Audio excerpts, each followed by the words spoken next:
in my roof. You play too much. Now, if I get into it with them, I gotta live here and you don't. Don't be getting it. You're gonna get me in trouble.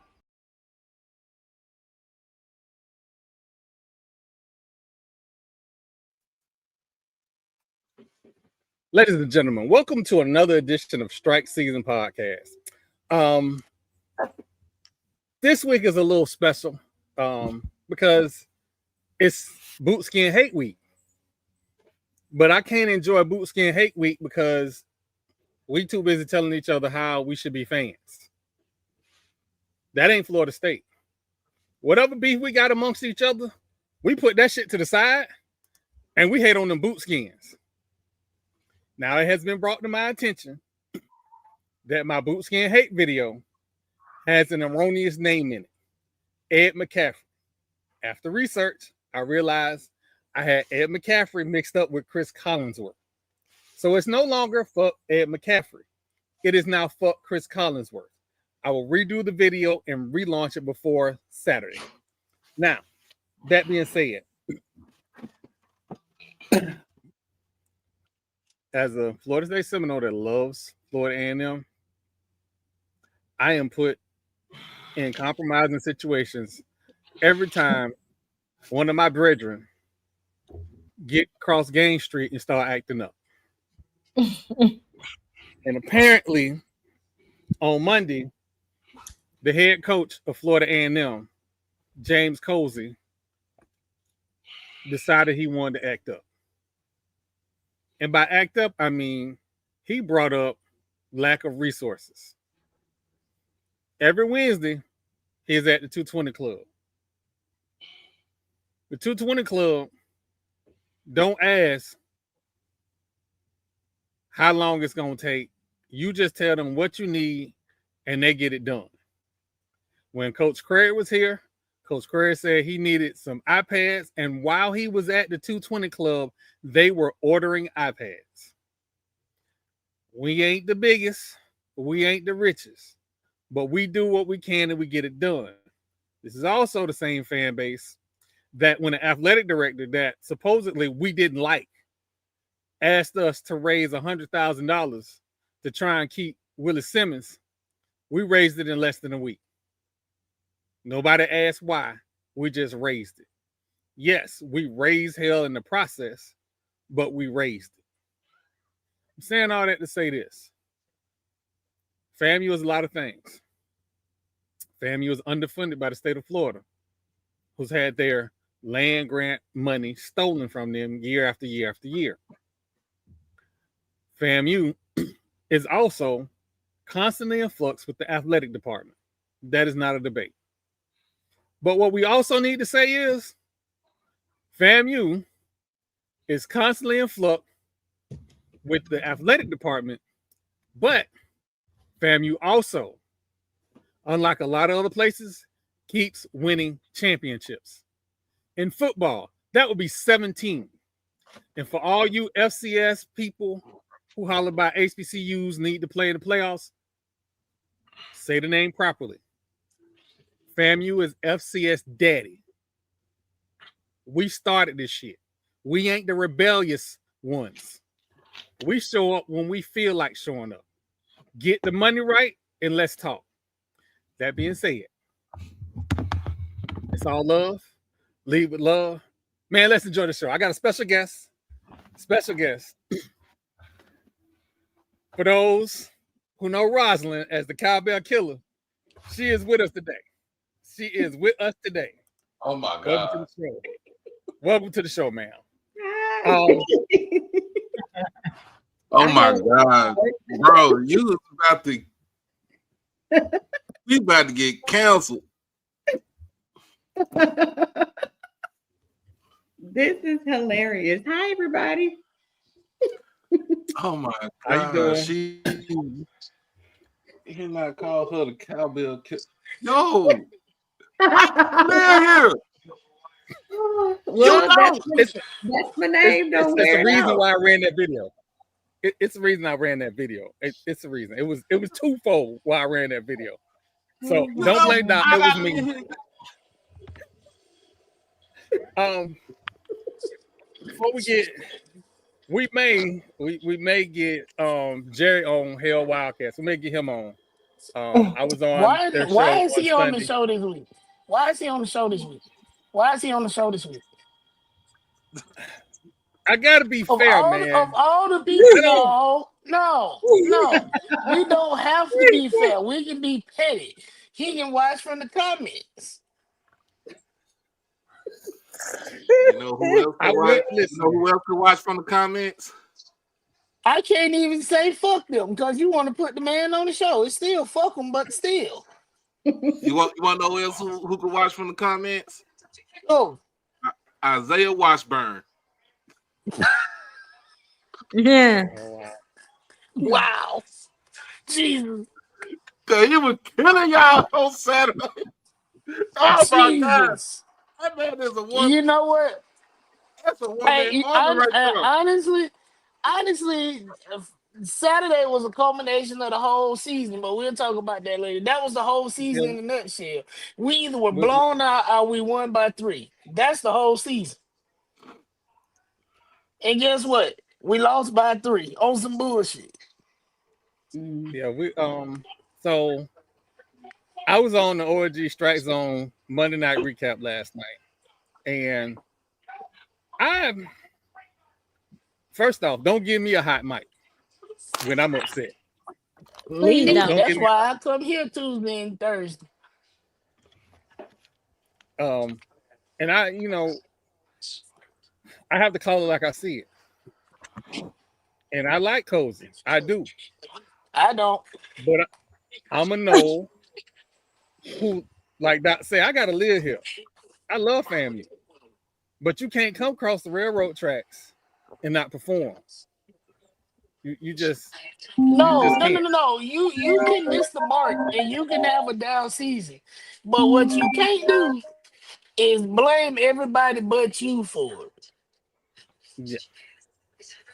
It is. Listen, I understand about restrictions and APR not being able to practice on Monday, and you was kind of dealt a bad hand. But this ain't that season. This is season 2. We can't. This is season 2, and you fired the whole coaching staff. This is a brand new coaching staff because last season you said they weren't my guys, and I don't know who to trust, so I got to get my guys here. Cool. You got all of your staff here. Now what? You know, there was a call for prayer from Mike Norville. Fuck him and Mike Norville.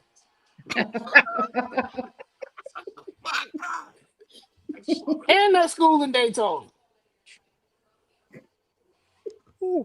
So, there was a comment, pray for Mike Norville, and similar situation. Dude fired his whole staff, started a new and underperformed. And that shows some Seminole behavior. Again, I got to live here. I have been. Do you know how difficult it is to raise hell and rally the troops because it's hate week? That is the worst position to be in because I'm Mr. Nose by 10 for a month and a half. Then a month and a half in a day. Nose by 10 for a month and a half. You mean lose by 10? Listen, man, we beat Alabama. We beat Alabama. That's all y'all can hang your hat on. Y'all beat Alabama. I mean, everybody beat Alabama this year. I mean, Bama gonna get into the playoffs. It's Bama, but everybody beat Bama this year. Yeah, y'all had the SEC had the Engineers of Atlanta looking like they knew how to play fucking football.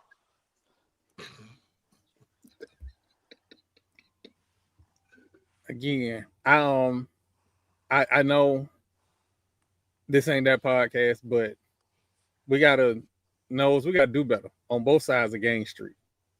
Period. Like both coaches got a little reprieve. They got a little reprieve, but that can't keep going on because I know Norval is on a PIP. He is on a personal improvement plan. Man, I ain't never heard of a damn football coach being on a PIP. This is not operations management. No, they are going to restructure the football apparatus at Florida State. It is understood. All because Ski Mask hired the wrong man. They doing all of this. Ski Mask also interviewing for jobs, word on the street. But anyway, y'all didn't hear that from me. I wouldn't be surprised. Hell, all of them moving like Lane Kiffin right now. I'm gonna just leave before you fire me. It's fine. It's fine. I'm gonna leave before you fire me. And I'm gonna make more money over there. The bad thing about it, Lane Kiffin's not gonna get fired. The hell, he ain't never that long to get fired enough. What job has he stayed at more than 5 years other than the assistant at Bama? Keyword is assistant. So thank you for coming to my TED Talk. Matt, I'll be honest with you. After the original post, I haven't seen a post, or after the original comment, I haven't seen a post since then. So I don't know. Man, them character flaws been visible since last year. He blamed the offensive coordinator for last year's bullshit. He blamed the defensive coordinator for last year's bullshit. But the offensive coordinator was he on the staff with Willie Simmons when he was the head coach? He was the defensive back coach the year we won the Celebration Bowl. He was defensive back coach and the associate head coach. I'm sorry, the assistant head coach. And everybody wanted him, right? So let's you want to move it along or we want to talk about that, Troy? I think there's some misconceptions about how that happened. Yeah. And hey, little baby, he's the defensive back coach and he's calling the defensive plays, but he blaming everybody else. You know what? I'm not gonna get bogged down into that because that's gonna get into some stuff that we need to let die. But I'll say this. I'll say this. We were put in an impossible situation. Yep.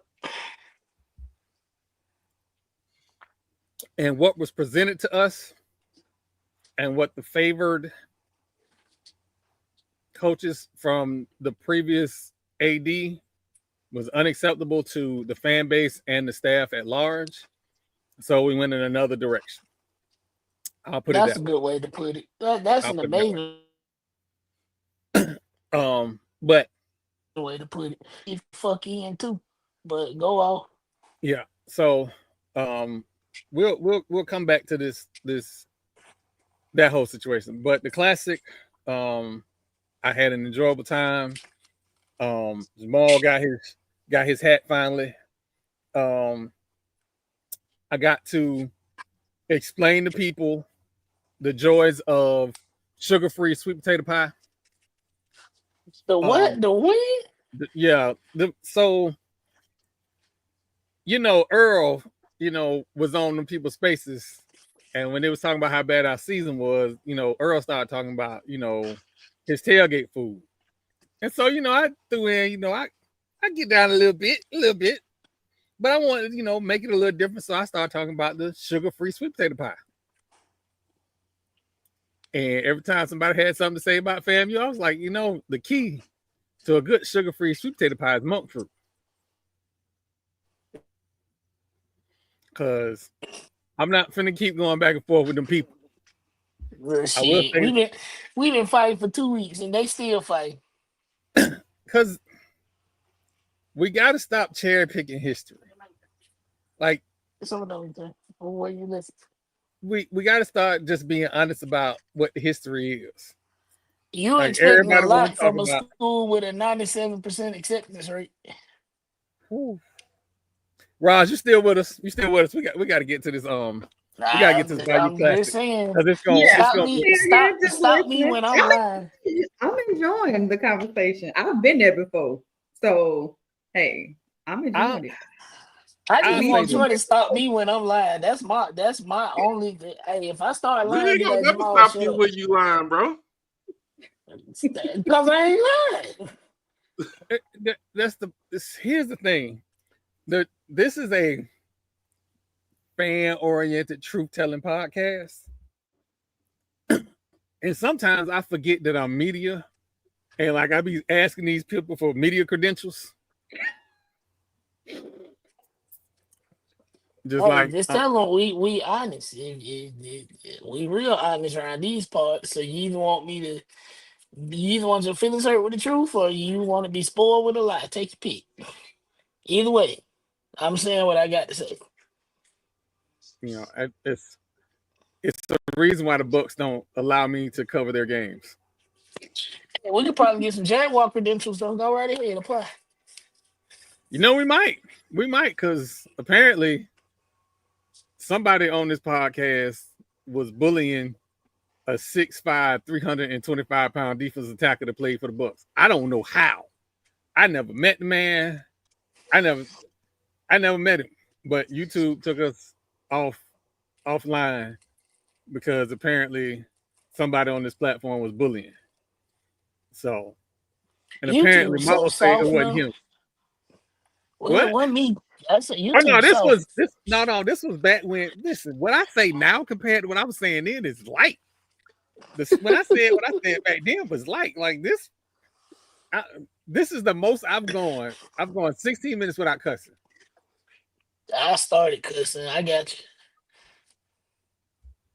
Hey, what's going on, man? Hey, I don't know what happened with your coach, but from far away, I don't know, coach. Just from far away, he seemed like a good dude. I hope he Coach get another Red cool, opportunity though. somewhere. So, Hey, how good is he? Because I know a team oh that needs shit, some hit. Okay, I'll he a tight stop. end coach. He a tight end coach, man. He a tight end coach. Well, And he was the tight ends were severely underutilized this year for him to be the best target out there. But I'm gonna shut up. You want to throw 5-6 yards with a QB and a tight end right there. a recruiting coordinator, I think. Yeah, he was recruiting coordinator in operations. I think I Yeah. saw operations or something like that. But Hey, somebody send his information to our next head coach. Come on, Quinn, get shit ready. At this point, come on. Hey, what was come on with your funk ass. There we go. Come speaking on. of Quinn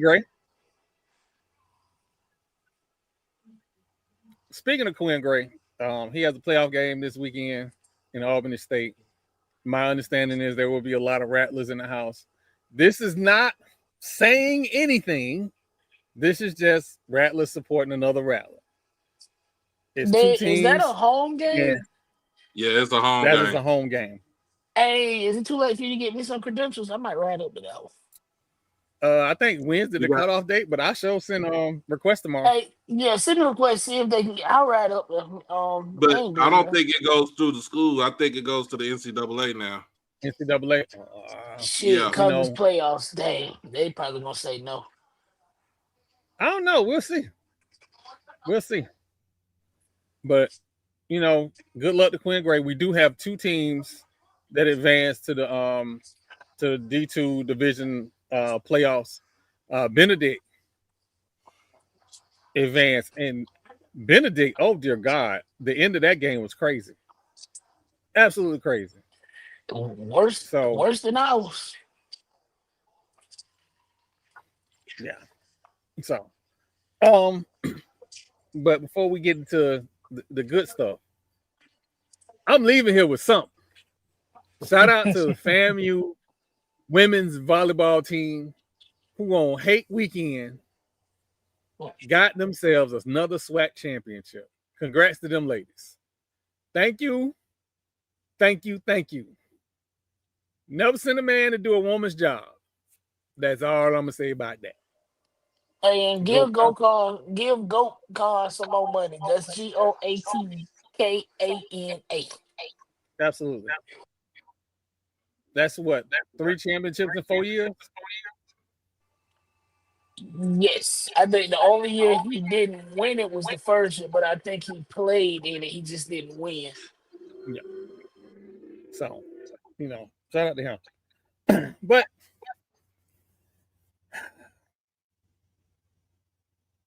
South Carolina State punched their ticket to the Celebration Bowl.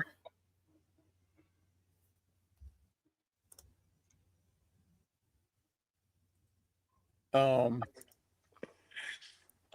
don't want to say that was expected because Delaware State was playing good football, and I kind of had them picked to be the surprise. Of course, I think when we were on the other show, my mic wasn't working, but if just for the hell of it, pick was on peer review in Delaware State. I don't know what the future gonna bring for DJ. I know allegedly Cal is interested. I don't think he's gonna leave Delaware State just yet. But if he does, good luck.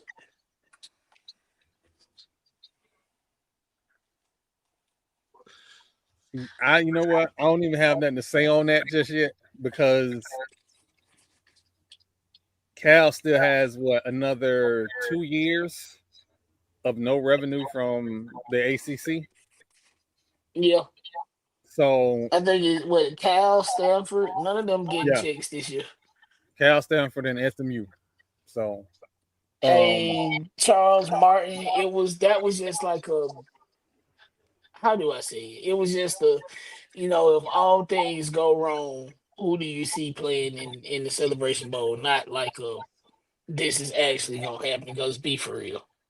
Yeah, I mean, if everything was topsy-turvy, well, you already have South Carolina State already in. Prairie View getting in, I'm gonna be honest with you, it will bring in that whole parity that people are begging for in the SWAC. But here is my problem. My problem with that is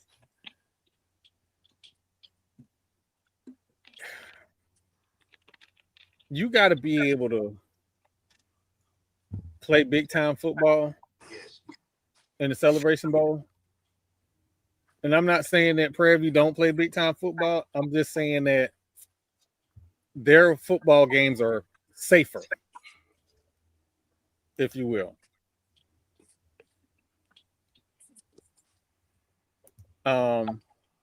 So, it is what it is. But I mean, if we're looking at the season, this season has some upsets that we didn't see coming. On every level. And I know Doc don't want to talk about this. What? But it is something special about that hole. Oh Lord. Why? Why? We have her on the show. I know. She family, but why? Why do we got to talk about that dang place? Doc said that happened in week 8. We are in week 11. Keep it calm. Keep it pushing, man. Why are we talking about that?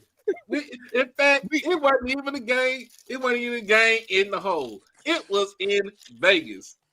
It's still a hole. You just went to one in Vegas. That's the black hole. Vegas is a hole. I always bet on black. You know what? You're not gonna go there. You're not gonna go there. Bringing Roz on was not the cause. Even though my niece, yes, shout out to my niece. She's, she's freshman in Grambling. I always say that. We got to put her in there. Hey, my niece went to Southern. She still got these damn jokes when we were in about their own stadium. Oh my goodness! Why? But why bring that game up? It's not that game. Hold on, wait. Just hear me out. It wasn't just that game, because we had a whole media campaign for Bethune-Cookman about the hole. And shout out to Bryce. I call him Young Bryce. At Bethune-Cookman. Who the hell is we? Wait a minute. I'm about to be like Marlo. Wait, who the hell is we? There was a great media campaign from that school in Daytona about holes. And he said, pick a hole. Now, to Bryce credit, we had him on here last week, and he said it was 2 a.m. in the morning, and he was trying to think up a tagline. So he was thinking about holes, but at that time in the morning, you don't think about. He had to be should have smoking, just went man. to sleep. I'm talking. He was smoking that good shit. He had to be smoking big time at 2 a.m. to think about something like that. Yeah. Pick a hole. He had It to would have roll been better if he would have said pick a gap. That would have made more sense. Pick a hole.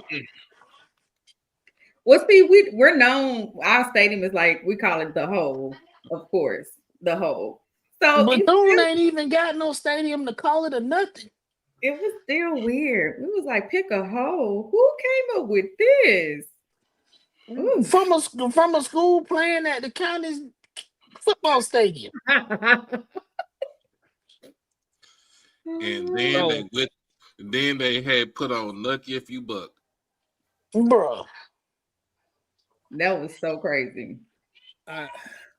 Here's what's crazier to me. Here's what's absolutely crazier to me. How you gonna have Cam Newton in your building after he said what he said about your football team? I know he was sweating bullets in that hot ass gym with the stage in the background. He had a hat on, a jacket, a vest, a tie. I know.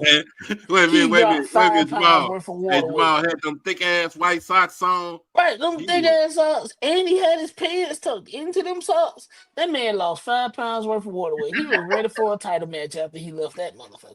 So is Bethune's basketball gymnasium? Is it really that small? Like, I mean, yes, they got a stage in the gym.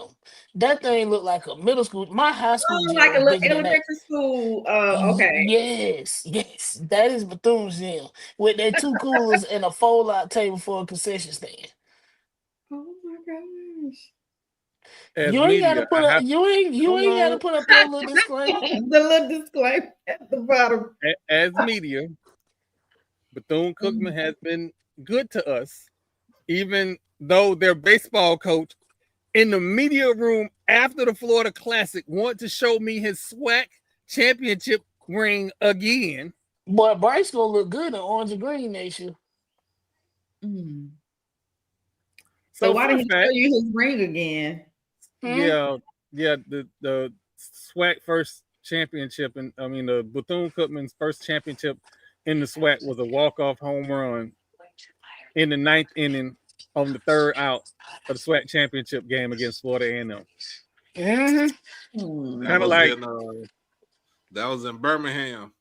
Kind of just like the Florida Classic. 4th down. 28 seconds. You know what? I'm not gonna do this shit. Anyway, so I was at the post game, and I know you ain't asked none of my questions, so I ain't gonna answer anything. I asked 2 questions. I bet you one of them was not have you packed your shit. No, that was not a question. I will say this though, I have questions about Thad only getting 11 carries. What he got? 9, 11 carries, something like that. He got 11 carries. He got 11 carries. 11 carries. And this was the first time I got to really see Thad close. Yeah, let me just go ahead and play it.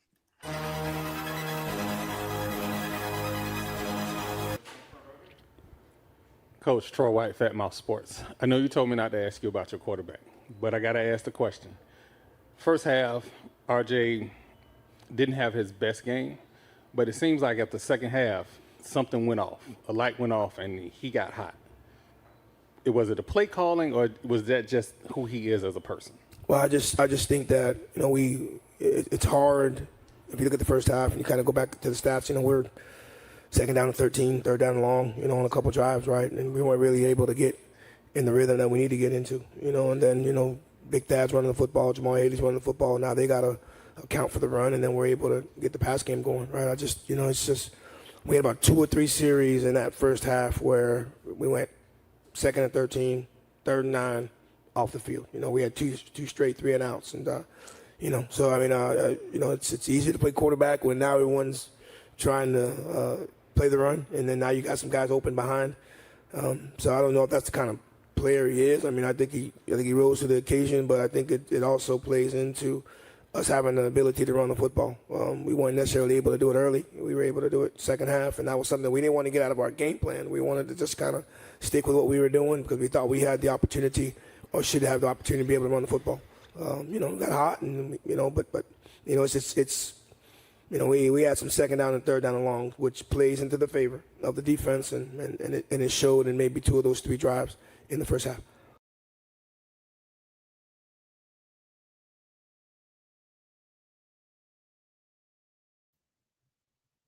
Made my fucking eye twitch.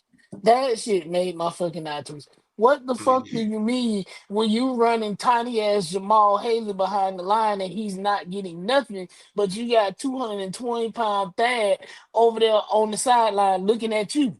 That's the same shit that happened when we played was it Alabama State at home?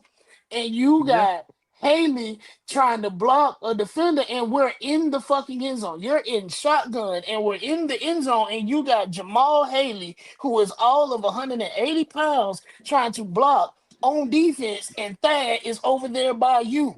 I'm so sick of the bullshit. I'm gonna just shut up. Let me shut up. I'm done. I'm going on mute. With reluctance, Jerry has joined the podcast. Jerry from Hell Wildcats. Reluctance? Me? Why would you be reluctant about having little old me from little old BCC here? The fact that you called your old school BCC and y'all in a legend university is hilarious. I graduated from BCC. Don't move the goalpost. I am proud of the history of Bethune-Cookman College, Bethune-Cookman University, and all of it. That's not an insult that some people think it is, but it's all good. Hey, I'm old enough to remember what the old people that I grew, a little bit older than me, but I grew up with people that still call FAMC. So, hey, it's some of you young folk, you take it a different kind of way. But I'm old, brother. I'll let you have that one. I see what you're saying. Well, I again welcome to the show. We'll get to my sugar-free sweet potato pie later. We were just doing interviews from the Florida Classic. I'll say this: that last FAMU score, again, I probably should have been kicked out the press box. But also, it's probably a good thing I wasn't in the press box with you, because all 3 of us would have been over there on the sideline. There was that's the reason why I don't ever want to be in the press box. Yeah, they would have put me out real fast. I would have been done before we got to halftime. Hey, yo, chill out in the comments, man. So we had a young lady from Bethune. We had a young lady from Bethune.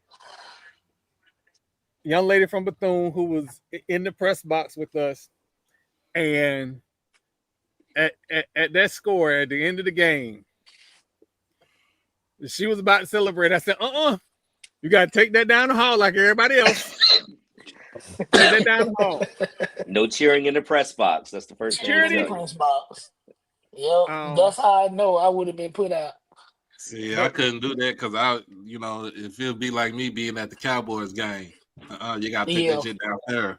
You got to take it downstairs. Put me and my camera on the sidelines. I'm good with that. Well, one thing I will give credit to Woody, Coach Woody, has come a long way with the fan base. Is he really coaching that team? Because this turnaround is unbelievable. I feel like it's the offensive coordinator. Ain't no way in hell. That's an accurate assessment. Okay, all right. You have to give Coach Woody and hey, I wasn't being funny when I said that. It's just the turnaround. That's night and day. He didn't pull that. That ain't him. Yeah, I think you have to give him credit for, he's the head coach, so he gets all the blame when things go poorly. So you have to give him credit when things go well. Some of that being is actually putting the right guys in place. And so hiring a Dante Pimpleton and looking at this offense this year, it made Bethune-Cookman football exciting. It gave us a chance to win every game that we were in. Last year, honestly, actually the last 2 years, it was hard to watch Bethune-Cookman football. And it's not, I'm not just talking about the wins and losses, because I'd say that even with the perspective right now of I'm very pleased with the direction that we're headed in. And I'm also very anchored in the reality that we're 6-6. So I'm not treating it like we're, that we won 10 games this year. But, and so I think you take it both ways, right? I think the program is headed in the right direction. We have people around who are competent. We saw that on the offensive side of the ball. I think we can make the next big step right now is to keep some of those offensive players in-house and keep them on the roster. Troy, I know you heard some of the Bethune-Cookman coaches worried about their roster being plucked from larger universities through NIL. But I think the whole SWAC has that same worry. Honestly, I think y'all might be in a little bit of a tighter spot, but I think we all had that same worry. Yeah.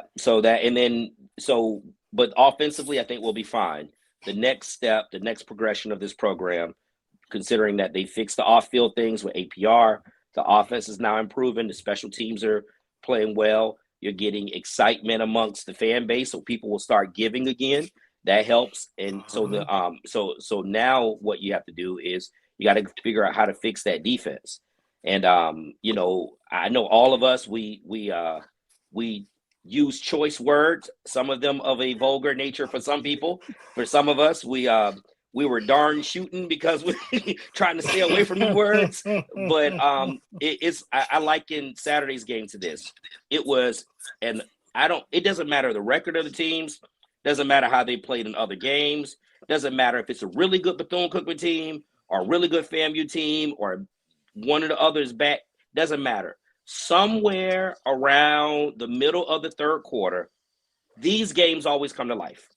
And you get that final quarter and a half, and it's always, must-see TV. And so, the fact that the defenses weren't great actually lend itself to great entertainment for us, because we saw 32 points scored in the fourth quarter alone. And, I felt like Pink. I ain't gonna lie. I'm telling you guys, I felt like Pinky on Fridays, right? Remember when Ice Cube pulled the pistol on him? I'm sorry, man. I got a family, Man, that Negro scared me, but I thought we were gonna lose that game. I really did, and so I didn't feel like that coming into the game, but you guys had all the momentum, and it felt just like FAMU's victories throughout the season, where you guys would hang around, and then RJ would just kind of find the right gear, and you guys would find a way to win at the end. And I'm sitting there thinking, this feels exactly like FAMU felt for the last 4 or 5 weeks. And I was like, that's not good for us. And I was scared. And so, but, a couple of plays from a couple of playmakers, and, Miss Mary kind of peeked through the clouds, and we leaned into that little spiritual side, and some kind of way we got a Hail Mary, and it fell right into the hands of Josh Evans at the end of the game. Yeah. It is. I will say that, and I think I tweeted this and a lot of people didn't see it. I think we had like 55,000 people there. Yeah. In order for us to get back to like that 70K mark that we used to be at, both teams have to be good. When one team is bad, it doesn't matter if it's us or if it's y'all. When one team is bad, the attendance suffers, and that means the program suffer on the other end because we own that classic. So that's less money coming in. Mm-hmm. So not only just for the sake of the SWAC, having a really good Bethune team is better for the classic. So I still don't like y'all. That's just what it is. But being successful helps everybody out. That's the most y'all gonna get out of me. Hey, I'm taking it. I'm writing it down. I'm time stamping it. Yeah, so Well,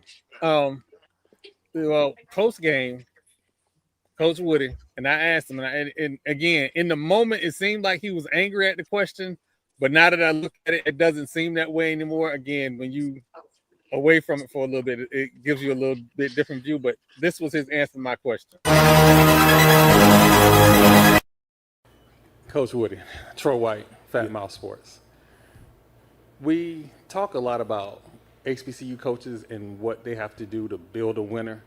You came into a situation where you needed to get the grades and the academics straight first to now winning a Florida Classic.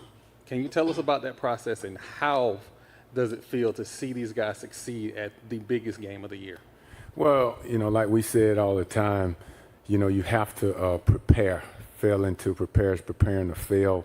And from day one, I told the players that we need a player-led team. And what I mean by that is it has to start in the classroom, has to start on the field, and it has to start off the field. I contribute to the coaches on our staff believing in the standard is the standard.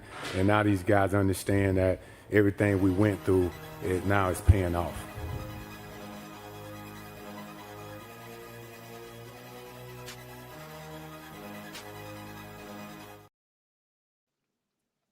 So this is what I was getting. What he basically saying in terms of, in my terms, he's saying that, hey, we ain't with that losing shit no more. Excuse my language. You really think about it.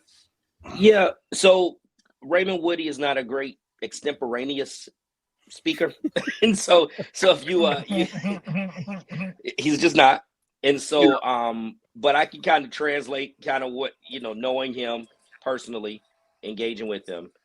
So because of the APR issues, Bethune, they've lost practice time over the last several years. So this kind of idea of talking about taking care of business off the field, being player led, it's getting I'm translating, it's getting that information downloaded into your team and making sure that the players are holding one another accountable off the field. And then the benefit of that is that you're getting extra hours of actual practice time. And that actually has an impact on your preparation, which you mentioned, has an impact on what you see on the field. And so it makes a difference. And so again, it's not just and Troy heard this the other day. I don't know if some of you, Doc, I think you were on too at the time when the receiver coach Tristan Walker came onto the show that we were on, a different show we were on. He mentioned that I lost my train of thought, but he I lost my whole train of thought. Right there with Coach Walker when he what did you just say? Oh, yeah, talking about player led, but when we were on the spaces, he was saying that we're not trying to lose. Right. That's a whole attitude you need to have. Say that again. That's a whole attitude you need to have. We ain't trying to lose. You ain't trying to lose on the field, ain't trying to lose in the classroom. No, it was it's all of it. I mean, there's a lots going on, but again, those guys. Oh, I know I was going to. What Coach Walker was talking about that final play that we saw in the game, right? In that final play, he talked about at halftime they made a site adjustment about something that same play was run early in the game. FAMU reacted. They jumped the stock route at the stick route, and so at halftime they came back and they made an adjustment. If we get in the same down and distance again, we're gonna run stop and go on the outside receivers. And that's what actually scored the game. So when you see FAMU players reacting a certain way, it's because they saw that play earlier. Cookman just made an adjustment to it. I'm bringing all that up to say that extra time that you have, that you lose in APR, where you lose those extra hours during the week, well, now you can actually spend enough time with your guys that you're able to go over more things. You're able to give them more information. You're able to even to make adjustments during the game, and they're able to take it and actually translate that into action. When you don't have those extra hours, you lose a lot of that stuff. So you just kind of stuck with what you're stuck with. And so again, those are some of the things that you don't see, and while it actually matters and how it actually shows up in the actual game. Well, I congratulated y'all on completing your therapy sessions. Y'all are better for it. And I know it may even be short-lived, but I think Coach Woody should get some more time to build the program that he's trying to build. I don't know. This might have been his saving grace. Yeah, I think so. Considering how many games y'all won last year, Red? 2. To 6, and how many y'all won the year before that? 3. So he has improved year over year, even with APR issues. So I don't know how the fans feel, of course, but from a Red Diz position, can I hire a coach to do better with what I have right now? Probably not. Yeah. I don't think you really have to. I'm sorry. Go ahead. No, go ahead. I'm gonna put it in the chat. Yeah, I don't think you have to. I don't think you have to make a change at the top. I think you extend. I think you extend Raymond Woody. Now, do you want to give him 3 years? Do you want to give him a 2-year? Do you want to give him a 1 year? That's an administrative decision. But I do think that there can be a stipulation in there is that, well, we're going to re-sign you, but we need to know what your plans are to fix your defense, because again, you saw the drastic improvement on the offensive side of the ball. We have not seen that level of improvement on the defensive side of the ball. And if you want to say, the goal is to compete for a championship, then you got to fix the defense. But again, Bethune's offense, you run with anybody.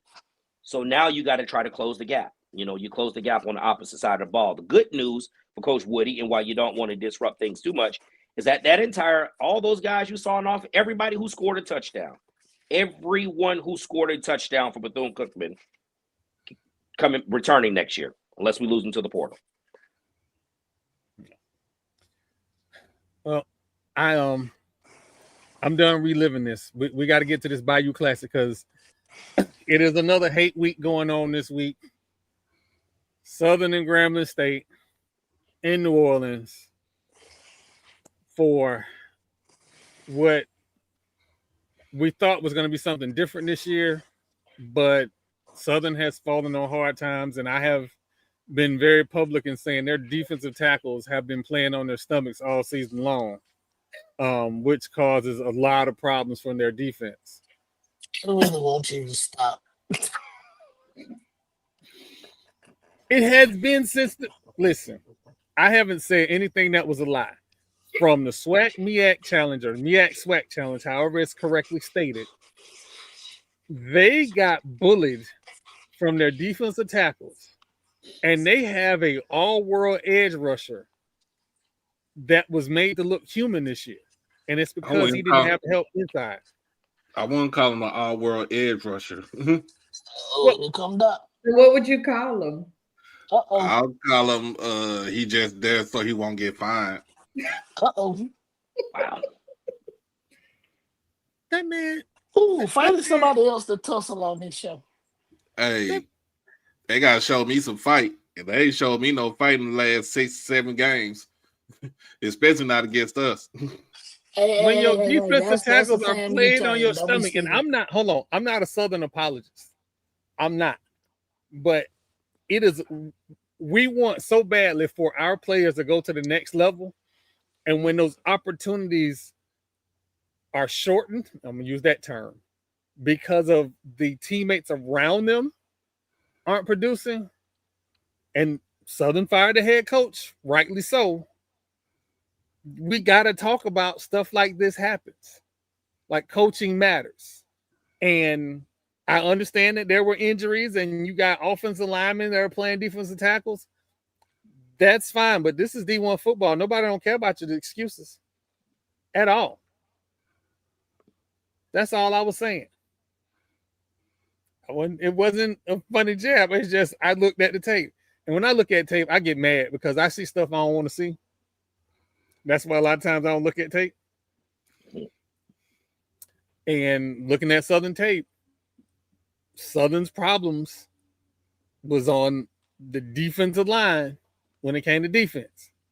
That's where it started. They had other issues, but when your trenches are terrible, everything else just gets worse. So that's all I'm saying. But Ms. Ross, the history of this game goes back a long way. There's some great players in this game. I am a Doug Williams fan. That was the quarterback that I got to watch growing up. So this classic, I'm going to hold on. I don't know what that was. Is that what? That's got to be one of them Cookman people. So I'm sorry, I got distracted. I saw a squirrel. With everything that has gone on with Southern and the questions around Grambling State, how do you see this game going? Honestly, I hate to say it. It's not going to be like a Jackson State and Grambling game where we know we're going to win. And I only say that because the history of Southern and Grambling. In undergrad, Bruce Eugene was my quarterback. And I literally watched Bruce Eugene break record after record after record. But every time we got the Bayou Classic, somehow he just... And we would lose Bayou Classic and then win a SWAC championship. So that it was like that. So when we go into Bayou Classic, I personally think we're gonna win. I don't think Southern has anything that that just kind of has me worried about it. But like I said, it's just one of those things where, like you just said, coaching matters.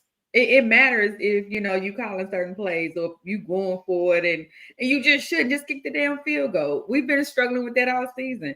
So I don't really know, but I'm gonna go with my team, of course. So I think we're gonna get the dub. Now, how many points we're gonna win by?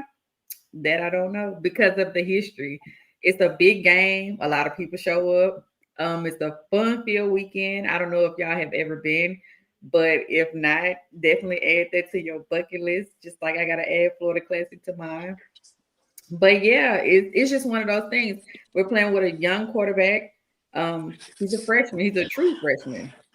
Red shirt came off the bench, and he's been putting up numbers. But weekend before last, during the Alcorn game, he struggled a little bit. We had a lot of players out because of the Bethune situation, whatever. But I think they're gonna shake back. I think we're gonna pull it off. I think we're gonna win. I don't know what y'all think since y'all watching film and stuff, but yeah. So I'll be honest with you. Go ahead, Doc. He just said Bruce Eugene. I was like, you know what? I hate seeing that dude right there. Listen, he was like almost 300 pounds at one point, and it was unreal just watching him play. Like, I don't think I've ever really seen a quarterback like that since him. I mean, I'm a little old, a little seasoned, and I just ain't seen nothing like him yet. And yeah. But we would get. She's 25 years old. Talking about she old. Wow. Okay. I wish she was.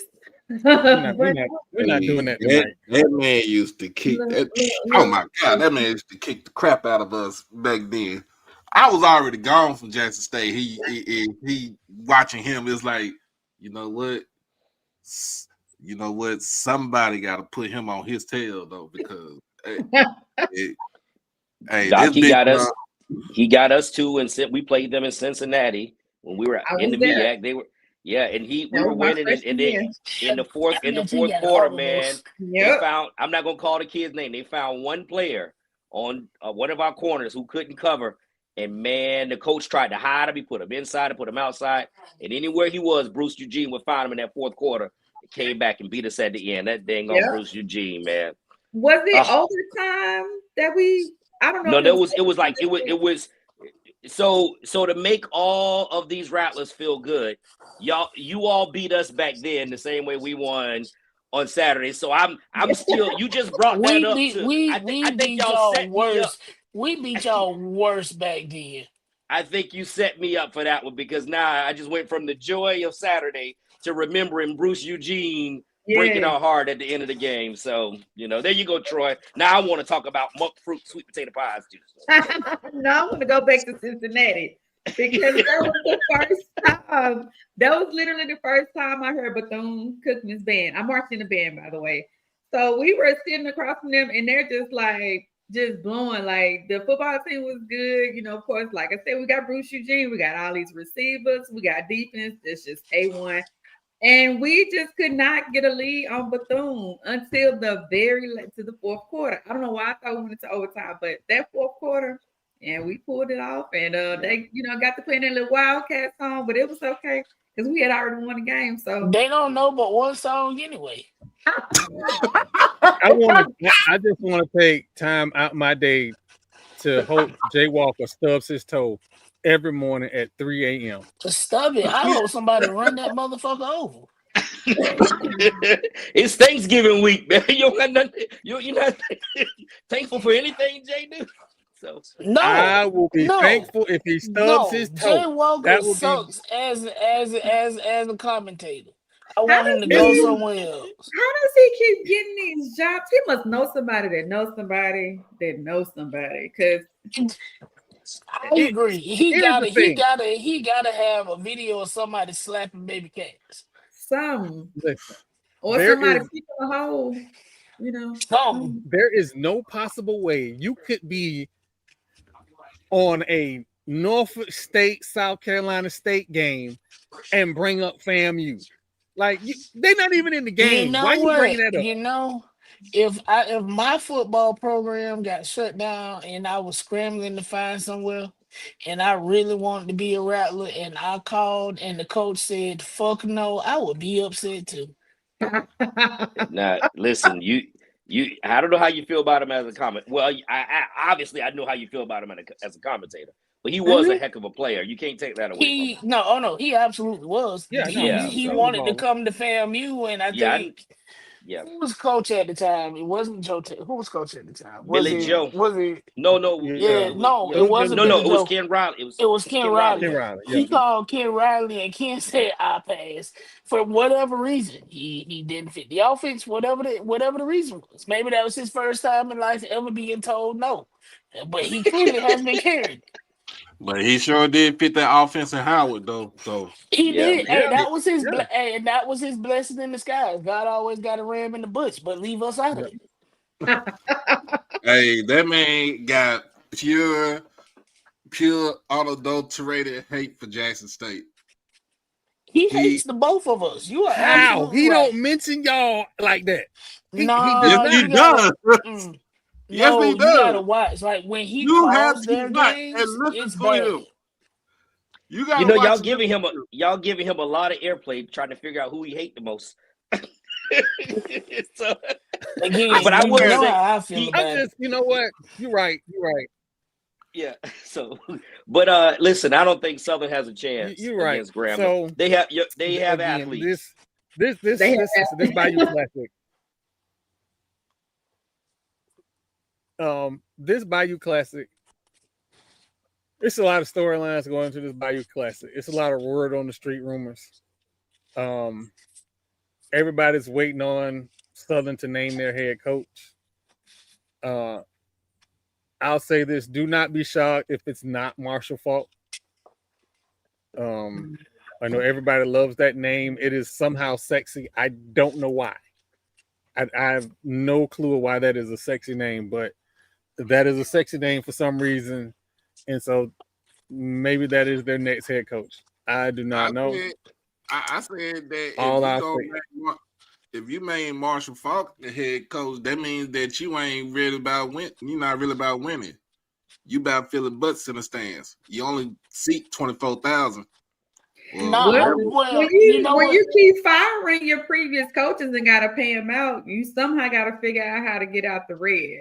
So gotta get out of red, get in the black. And I allegedly, I can confirm, but allegedly that is definitely their next coach. Allegedly. The ink just dried today.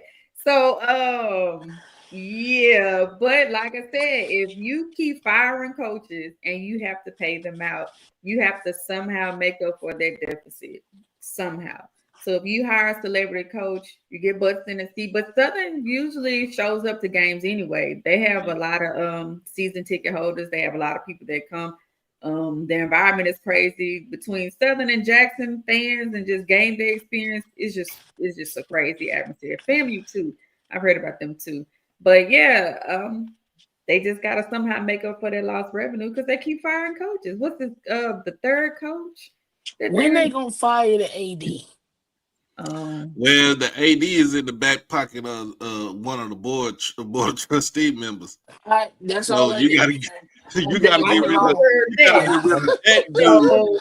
I don't, and that's what I said. I think Roman Banks means good. It's just that he's listening to somebody else that's in his ear. He got him in his back pocket. Mm-hmm. Like, you don't go and replace Dawson Odoms with Jason Rollins. Even though Jason Rollins is a good defensive coordinator, you don't go and replace him with him, and then you turn around and you backdoor and get Eric Dooley. Mm-hmm. Yeah. Well, I think some of that problem is the fact that the Dawson Odoms would leave Southern to go to Norfolk. Talk about some of the issues that's happening behind the scenes that the rest of us aren't really privy to. But Southern is a premier job. Now Norfolk, I think, that's a gold mine waiting for somebody to land it. With their recruiting, they have amazing fan support. They have alumni base that they have some money. They give. They love Norfolk State. They have a great recruiting base. But Norfolk hasn't been that since really they left the CIAA. Maybe a couple of years here and there. So, but the fact that you would leave Southern to go there speaks to something larger. I do have another question for Ms. Rock. Being a Florida boy, kind of explain to me some of the cultural differences, or just kind of the personalities between Southern alums, Grambling alums. Just what are some of just kind of the differences in the two universities and the alums, and kind of Northern Louisiana versus Southern Louisiana? Help us understand, for those of us who are down here in Florida. Okay, so it's literally just like y'all. Literally. Okay, so in undergrad we did a parade in Florida, a Martin Luther King Day parade when I was in Grambling, and the culture was so. Is that what it is? Well, probably in St. Pete. It was a huge parade, and we went down there and did this parade, and we also performed with Bethune and all kinds of stuff. So I don't know what, but anyway, yeah. So the culture in that parade was so different. I've never seen anything like it before. But it reminded me a little bit of New Orleans. So how you kind of further kind of get an idea. So we are North Louisiana and they are South Louisiana. They talk different. They dress different. They cook different. Everything is just different. You can see them and hear them coming from a mile away. Like literally. They just, they're great people, just different.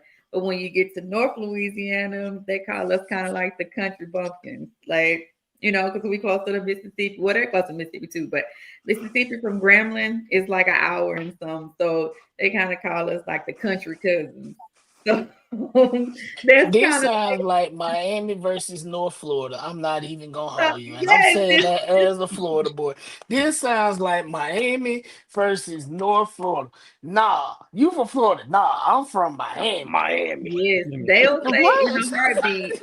If you ask them where they're from, they'll be like, "Oh, you from Louisiana?" They'll say, "No, we're from New Orleans. I'm from New Orleans. I'm not from Louisiana. I'm from New Orleans." So it's just like here in Texas. It's Dallas versus Houston. You can tell somebody from Houston. You can tell somebody from Dallas just by how we talk, how we present ourselves, basically how we look at how we ride around and stuff like that. Yep. Same. It's the same thing here. Yeah. Where are you from? You from that? No, I'm from Oak Cliff. Let's put it just like that. Right. Since we talking about cultural differences, But that's I how am it a is. fan. No, I'm just saying I am a fan of a few things, and the tailgate is definitely one of the things I'm a fan of. What is the tailgate like at the Bayou Classic? Hey, Oh my I gotta God. go down there one year. Yeah, y'all gotta come. So Yeah, I okay, gotta so come. the weekend is like so the tailgating, of course it's close to the stadium. It's close to the Superdome. So I probably could take a video and post it on Twitter probably Saturday. So as you kind of get down, you have like a bunch of food trucks that are just kind of lined up in like one little block of the spaces, but I think it's like 20 of them in one little area. So you cross the street, that's where you have like the tailgating spots. So you have DJs, you have bars, you have, t-shirt vendors, you have just people playing games, you have people watching, whatever games that are on that day. Then kind of down the street, you have the Fan Fest where you probably had Lil Boosie performing or Rick Ross, and so it's like just a really crazy day. So the tailgating experience, you get up, you drink your water, of course, especially if you look, look up in age, you get your little BC or Tylenol, and yeah, that's it. You just literally you're gonna be going from place to place to place because it's so much to do. Like it's never a dull moment at the tailgate. And then after the game, you're gonna go right on over to Bourbon Street to the French Quarter and just get you already gonna get buzzed just from being at tailgate. Mm-hmm. You're gonna turn around and go to the French Quarter and get the blonde head lady is watching. The blonde head lady is watching. Hey, you need a better code word because now she's gonna beat you up when you go to sleep. I just text her and be like, "Can we go to Bayou?" My wife. Ask her, can you go outside and play? Like I'm in real time. Can we go to the Bayou Classic next year? Right. And not really. I really should come. Like I'll send y'all the information. I probably could grab a couple tickets and a couple of us on here have to ask for permission. So just send Jamal the directions because he was gonna go to Itabena with the free tickets. Now he can come over to Itabena got mosquitoes bigger than me. They ain't gotta worry about me coming up for free. Bring your own trail. They ain't never gotta worry about seeing me. And that comes a lot. Never. Ooh. That drive from Tampa didn't sound right. And then people talking about, we're gonna fly up. To what airport? To where? Jackson. We all end up flying into Jackson. Everybody want to fly into Jackson and then drive. And what is that? Another 2 hours? Hour and 30 minutes. Okay. I can do it in an hour. No, but it's like a lot of back roads and stuff too. I think. Is it back roads coming from Jackson? Doc, going to go Highway 49. Woo. I don't do back roads, y'all ain't gotta worry about it. I mean, but it's the main highway because one part. So here's the thing: if you leave out of Jackson on 49, you go up, you go through Yazoo and everything, and then it's a split. So one side goes towards Greenwood, the other side goes into, if I'm not mistaken, do it go into Moorhead? Where people out there say Mohead, pause. But that's where you go, and then you get to Highway 82, and it's right there on Highway 82. Like the school is. You know what? You ain't even got to worry about it. When I went to Montgomery from Tampa, I went on and off Highway 82 way too many times. I don't ever want to see Highway 82 ever again. I'm straight. 10 hours from Tampa. I'm good. Good luck. We call it itty bitty Mississippi. And that would be accurate. And I'm saying that as a man from a town that's smaller than 50,000. I'm good. Hey, but like I said, get the Itabena. Don't. Yeah, one go to Belzoni, the other go through go to Greenwood. But yeah, you get to Itabena. Don't sleep on that gas station chicken. Of course not. I eat gas station. No. I heard they got a good tailgate too. Listen, I eat gas station Prairie. chicken gizzards for breakfast in the morning before I go to work. So you ain't having a good time for me. Listen, we going to Grambling for basketball because I'm going. Coach Crary said it's gas station chicken that's by the I school. told you So I'm it's going to the game. the chicken spot, like when you exit off, when you get off the freeway, right? You Yeah, exit off exit the 81. Yeah. Exit 81. My bad. Let me say it correctly. Exit 81.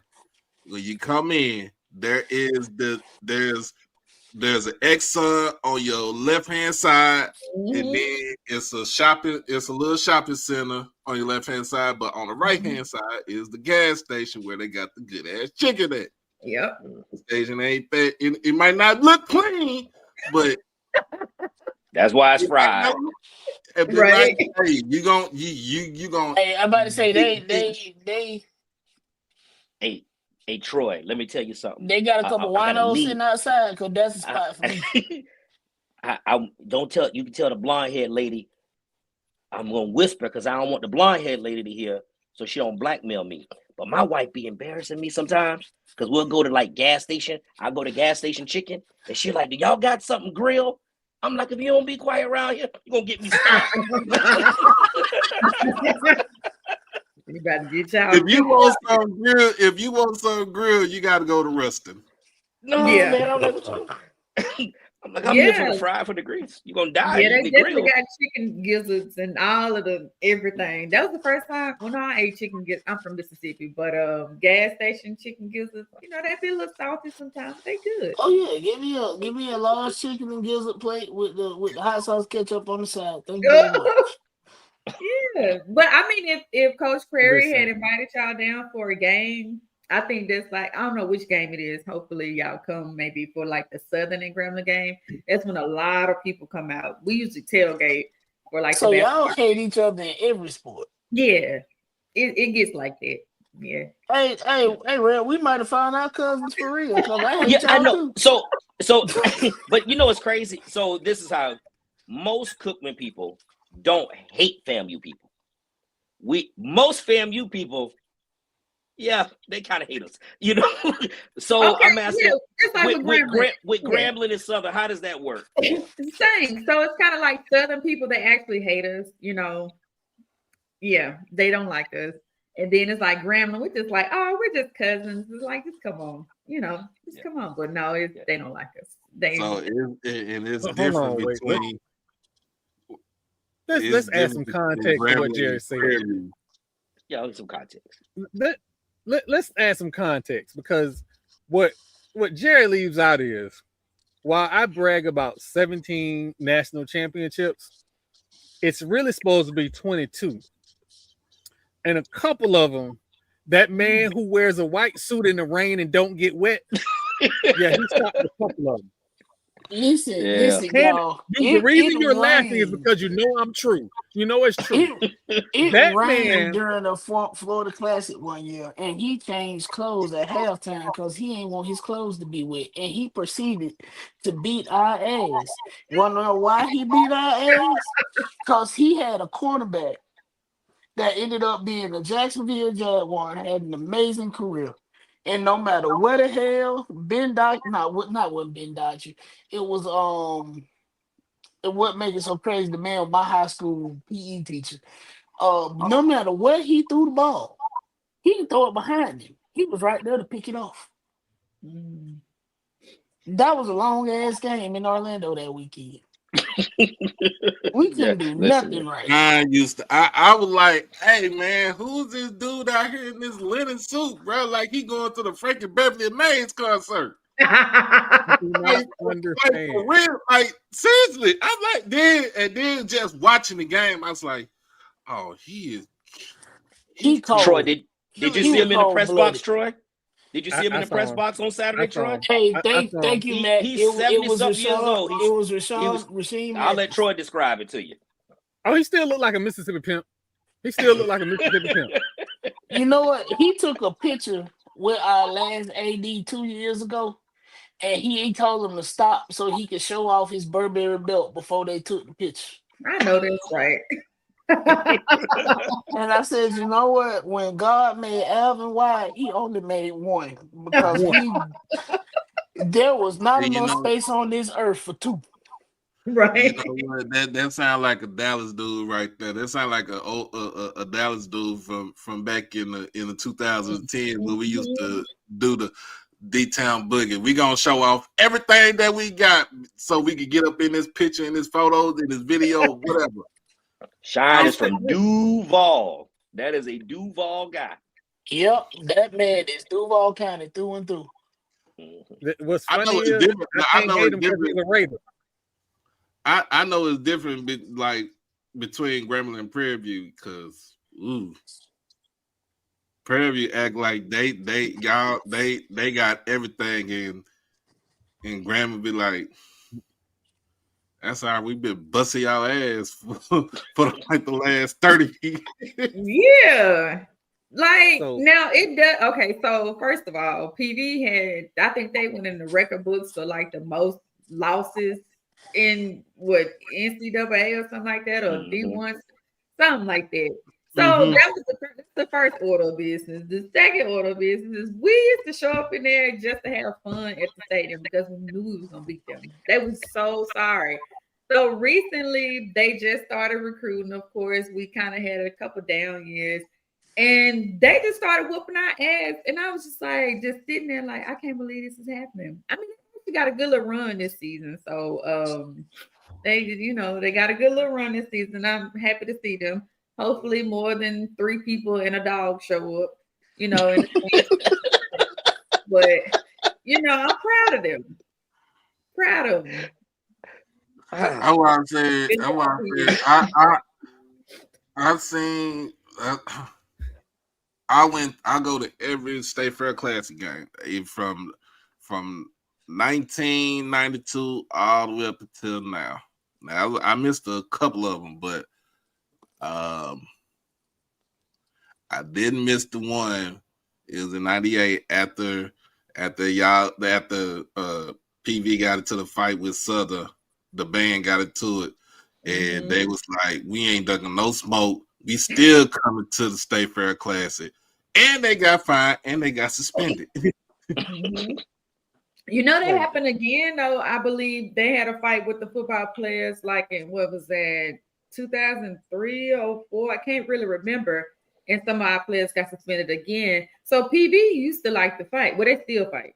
They'll still fight you. The band and the football team. They gets real ghetto. Well, not ghetto. They gets real. They likes to fight. So yeah. But this year, I guess they kind of got the new coach, and they turning over a new leaf. So they just go the other way, and they just doing their thing. Since we're talking about fighting, I gotta ask a question. Lord. Jesus. Who made Mickey read that speech? Somebody on camera had a shotgun. I know. Because okay, off the record, but on the record, I heard they didn't know he was reading that. I heard that he got in there and just started reading off the paper. But Mickey is like one of those coaches that he's very passionate. I don't know what y'all see in the media of him, and is Mickey married? No, I don't. Okay. I'm about to say because his wife said if you don't go fix this work now, she had her teeth closed and clenched. He was like, "Yeah, I got it." Yeah, because like that's the reason why our father was high, because of what he said about the disrespect, and then also because one of the kids threw a helmet in the stands. So that's why we got hit with the $40K. It was because of the fight, the helmet being thrown in the stands, and Mickey's comments. So when he got in there to read the speech, I was told that they didn't know he was reading it. So man, all I know is I talked to Mickey Joseph at Media Day. It's like he ain't nothing but straight up New Orleans. Yes. Yes. He is straight up. Yeah. Oh my God, he is straight up New Orleans. Like he is not taking no type. He ain't taking no type of shit whatsoever. Like, man, I like. You know what? Grambling better go ahead and pay this man some extra money. Give him a couple more years because he's doing a better job. He's did a better job than Hugh Jackson. He's did a better job than Roger Fowler in his last couple of years. Yeah. I mean, he had a bump in the road last season. I mean, of course, you coming in, you trying to do your thing, and you trying to bring in your people and stuff like that. And now he got to the point where he got his people in, and it contributed to 7 wins. Yeah, puts the lotion on the skin. So it's interesting that you mentioned Fobbs because everybody's talking about Marshall Faulk. That's the name I keep hearing about Southern. So how would you feel about Fobbs going to Southern? Well, like I was telling them earlier, kind of before you came on. Now, I did hear that Fobbs was the candidate. I personally feel like Fobbs going to Southern would be great because we would definitely beat their asses every year. Jesus Christ. I'm just saying. Wow. I'm just saying. So you ain't got a snowball chance in hell. So when Fobbs was the coach, he had a very good coaching staff. Everybody played a very important part. Like everybody just knew their roles, and it was like a machine. Every coach had their players. Everybody was just top tier. Once the coaches started kind of leaving, going to different jobs and going to different schools and stuff like that, that's when you kind of saw the fall of everything.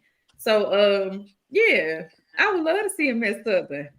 That would be amazing. I mean, but he took over. So when Broadway went over to A&T, I mean, he took over a championship team, and I mean, you still had, I think, one of the better quarterbacks in the SWAC in Kincaid.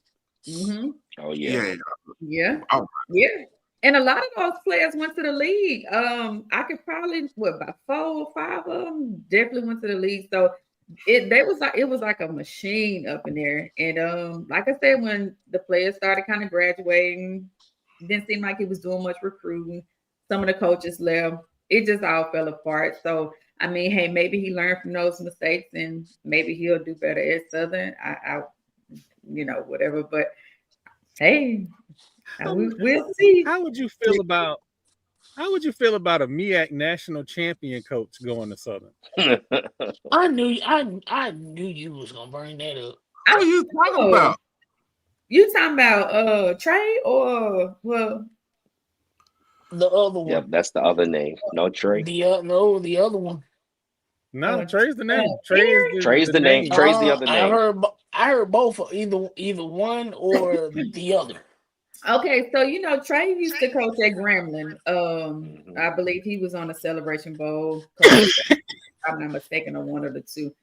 But I did hear about them possibly seeking him out to go to Southern, and he turned it down. Said he didn't want to leave North Carolina.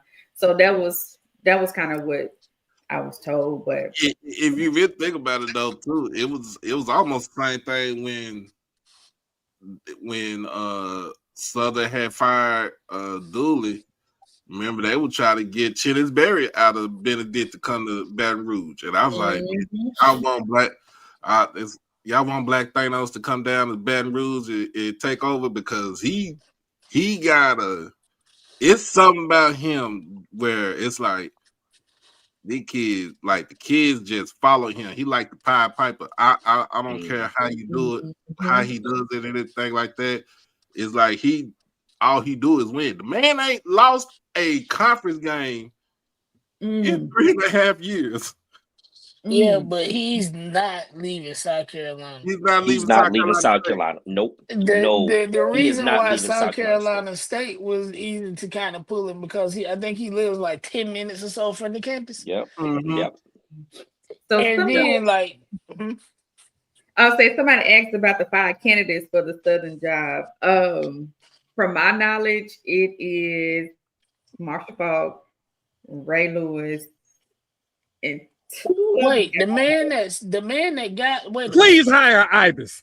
Please, Wait a everything minute, that wait is a good and minute. holy. Wait Allegedly. Allegedly. Now I I tell you some things, but I won't tell you a lot. But I'll just say allegedly because I don't know who's in the chat. But Listen, and Southern can do better than that. That man has. I don't think. Does he have any coaching experience at all? No. But like I No. said, when you try to get out the red, you just shooting to see what you can make at this Yeah, point. but and I understand. I hold on. understand having a celebrity hire in the If age of. you're gonna hire Ibis, you go ahead and hire. You think might as Ed well Reed- hire Ed Reed. Yeah, Might as well. At least Please. Ed Reed has coaching experience, though. Yeah. That's the only point I'm making. SWAC can have my media credentials. Please, I will be the new off-script. Please hire an Ibis. I don't know. Miami HOA. I don't know. Cora Gable's HOA has never produced a good coach since. What was the last good Mark coach Richt. they had play in? Mark Richt. Margaret. Okay, so let me go ahead and show you this. You gonna take Mark Richt because he coached with Bobby Bowden at FSU. He was quarterback coach there forever. Yeah. You want to not win a national championship? Have Mark Richt as your offensive coordinator. That's how you not win a national championship. Oh my gosh. SWAC basketball update on the women's side. Southern is down 16 points to Washington State right now. Oh wow. Down 16 or up? they're down 16, but it's the third quarter with 8 minutes, so it's a lot of basketball left. Washington is ranked number 22. I'm absolutely praying for the upset. I'm always gonna root for MEAC and SWAC teams in basketball because I'm a firm believer in that is our equalizer sport. I know that's right. That's my spiel for the day. Jerry, I gotta ask you a sir. question. No. Yeah. Go ahead. Bethune-Cookman has a Ferrari roster. Mm-hmm. And we definitely got a Ferrari roster and they some wins. got a Ferrari roster with a Kia Soul garage. Oh my God. Don't get okay. You know my relationship. You know my relationship with certain people. I'm not arguing with you at all. I have concerns. Hold on, wait a minute. Before see, we talk about basketball. Let me ask this question: how the hell did y'all pull Arterio Morris out of Dallas? He's not. He's a 5-star, but there's some 4-star guys on there. There's some guys who were. I mean, Dr. Bradley ain't played yet. Doc Bradley has not suited up yet. So Bethune's roster is ridiculous. Now you have to do it. Now you got to have the right. You got to have the right general to be able to convince those guys to play within a scheme, to share the ball, to run sets for one another, and do the dirty work. So we're early in the season, and if you watch Bethune games, even some of the games that they pulled out and won are the ones that they played close in. They kind of get they have a tendency to get bogged down. They have a tendency where the offense, you see a little bit of movement around the key, but not a lot of inside out, not a lot of slashes to the bucket. It's a lot of one-on-one basketball right now. And so he's got his work cut out. He's gonna have to figure some things out in order to get the most out of that roster. Roz, how long have you been you live in Dallas, right, Roz? I live in DeSoto. How long you been here in Dallas? Almost 20 years. I remember watching Arterio when he was in high school at Kimball. And he was that 5-star. He reminded me, I'm gonna give y'all some names. He was a mix between silky and smooth, like Gerald Sasser, who went to SMU from Kimball, and a beast like Keith Frazier, who also went to SMU. He is a mix in between. Like that dude, like, and for him, because he, playing point guard and stuff, he has jumper, he can get to the basket, he can shoot the three. I'm just saying, I'm trying to figure out how the hell Coach Steers pulled him from Dallas. Now, He went somewhere honestly, else. it probably was a fresh start. Honestly, Doc. Like a lot Well, of yeah, those it is a guys fresh kind of get in bad situations, Yeah, he and it's was. like, hey, yeah, Yeah, because come over here, they has been recruiting out here like for the past year or two. So I don't know if it's like the new coaching staff or whatever. Because when my brother was in the transfer portal, and they actually pulled him out from PV. He left from PV and went to Bethune, which we thought was so crazy. I'm like, what Bethune? But yeah, he went to Bethune. So I'm not the Bethune only person that say that.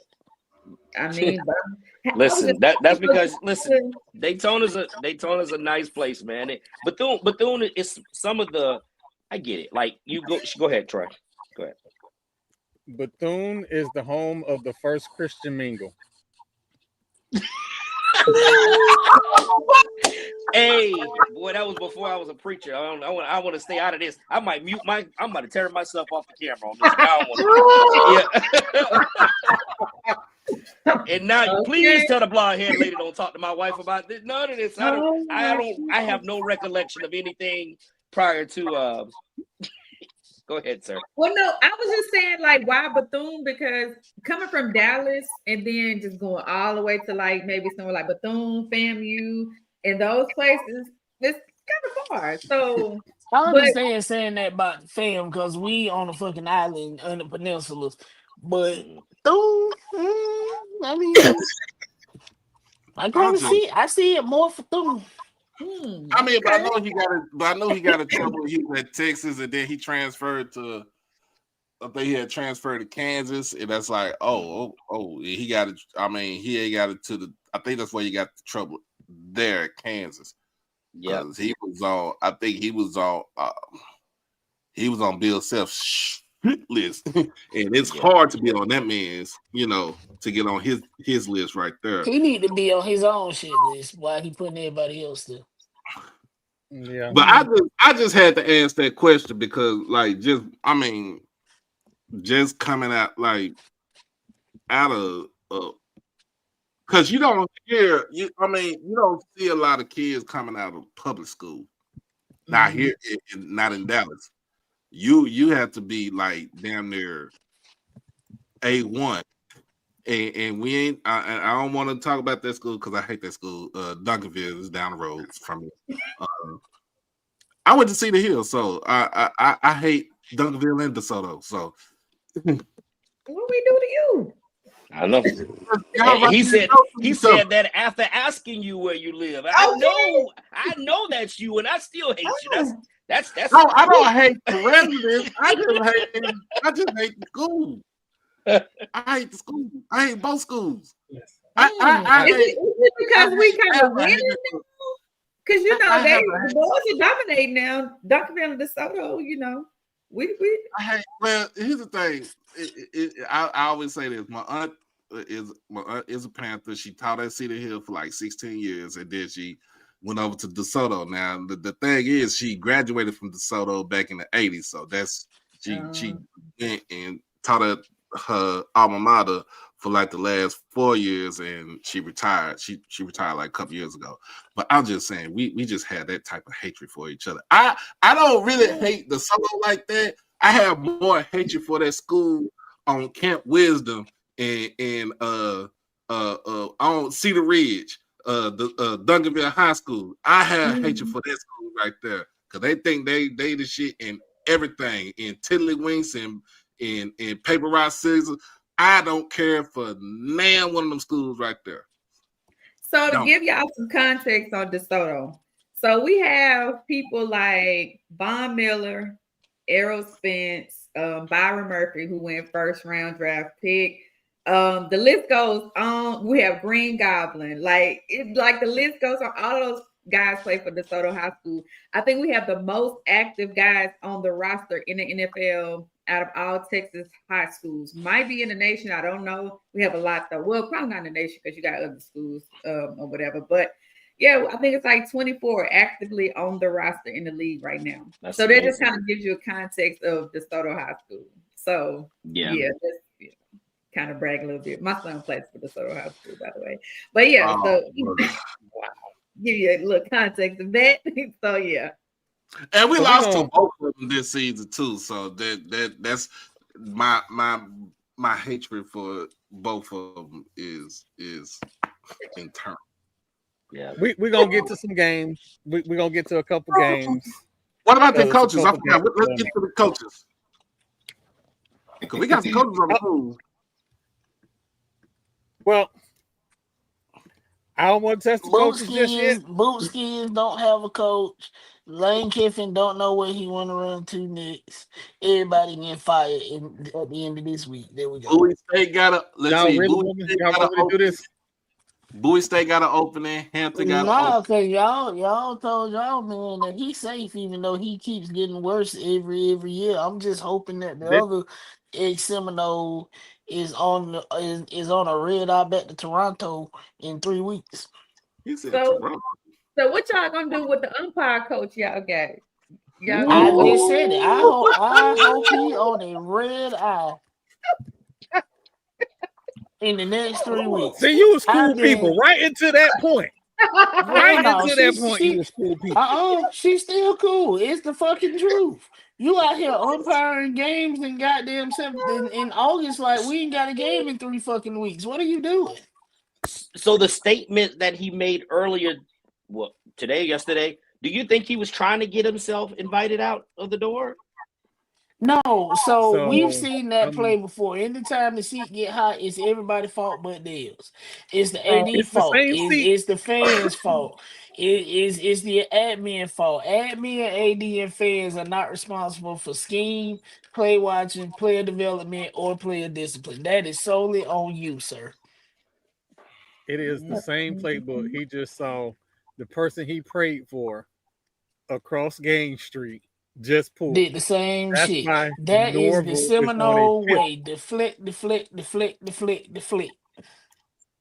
Do y'all understand? He would make a great politician because that's all they do is finger point. No, fuck he wouldn't, because he can't get his goddamn words out fast enough to be nobody's fucking politician. Have you been to Louisiana and Texas and seen our governors?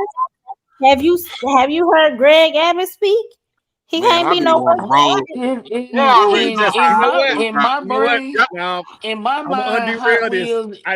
Wheels is a deaf mute. Y'all already know how I feel just push out statements. I be wanting to push him off the damn cliff into Lake Ray Hub and see if he can swim. Move your legs, dude. Can't. Move your legs. Right. Kick, buddy. Kick, buddy. Kick faster. I'm not gonna let them people get in trouble. I'm not gonna let them people get in trouble. We're gonna get to games because some I of work us, in the private sector. Like I'm media. Don't do nothing to me. Even though I don't act like I'm media, I'm still media. I still be want to see if he can swim. You think if we push him out his chair, he can crawl to find it in the Trinity River? We'll see if he can float down. I hide that motherfucker at the bottom of the ocean.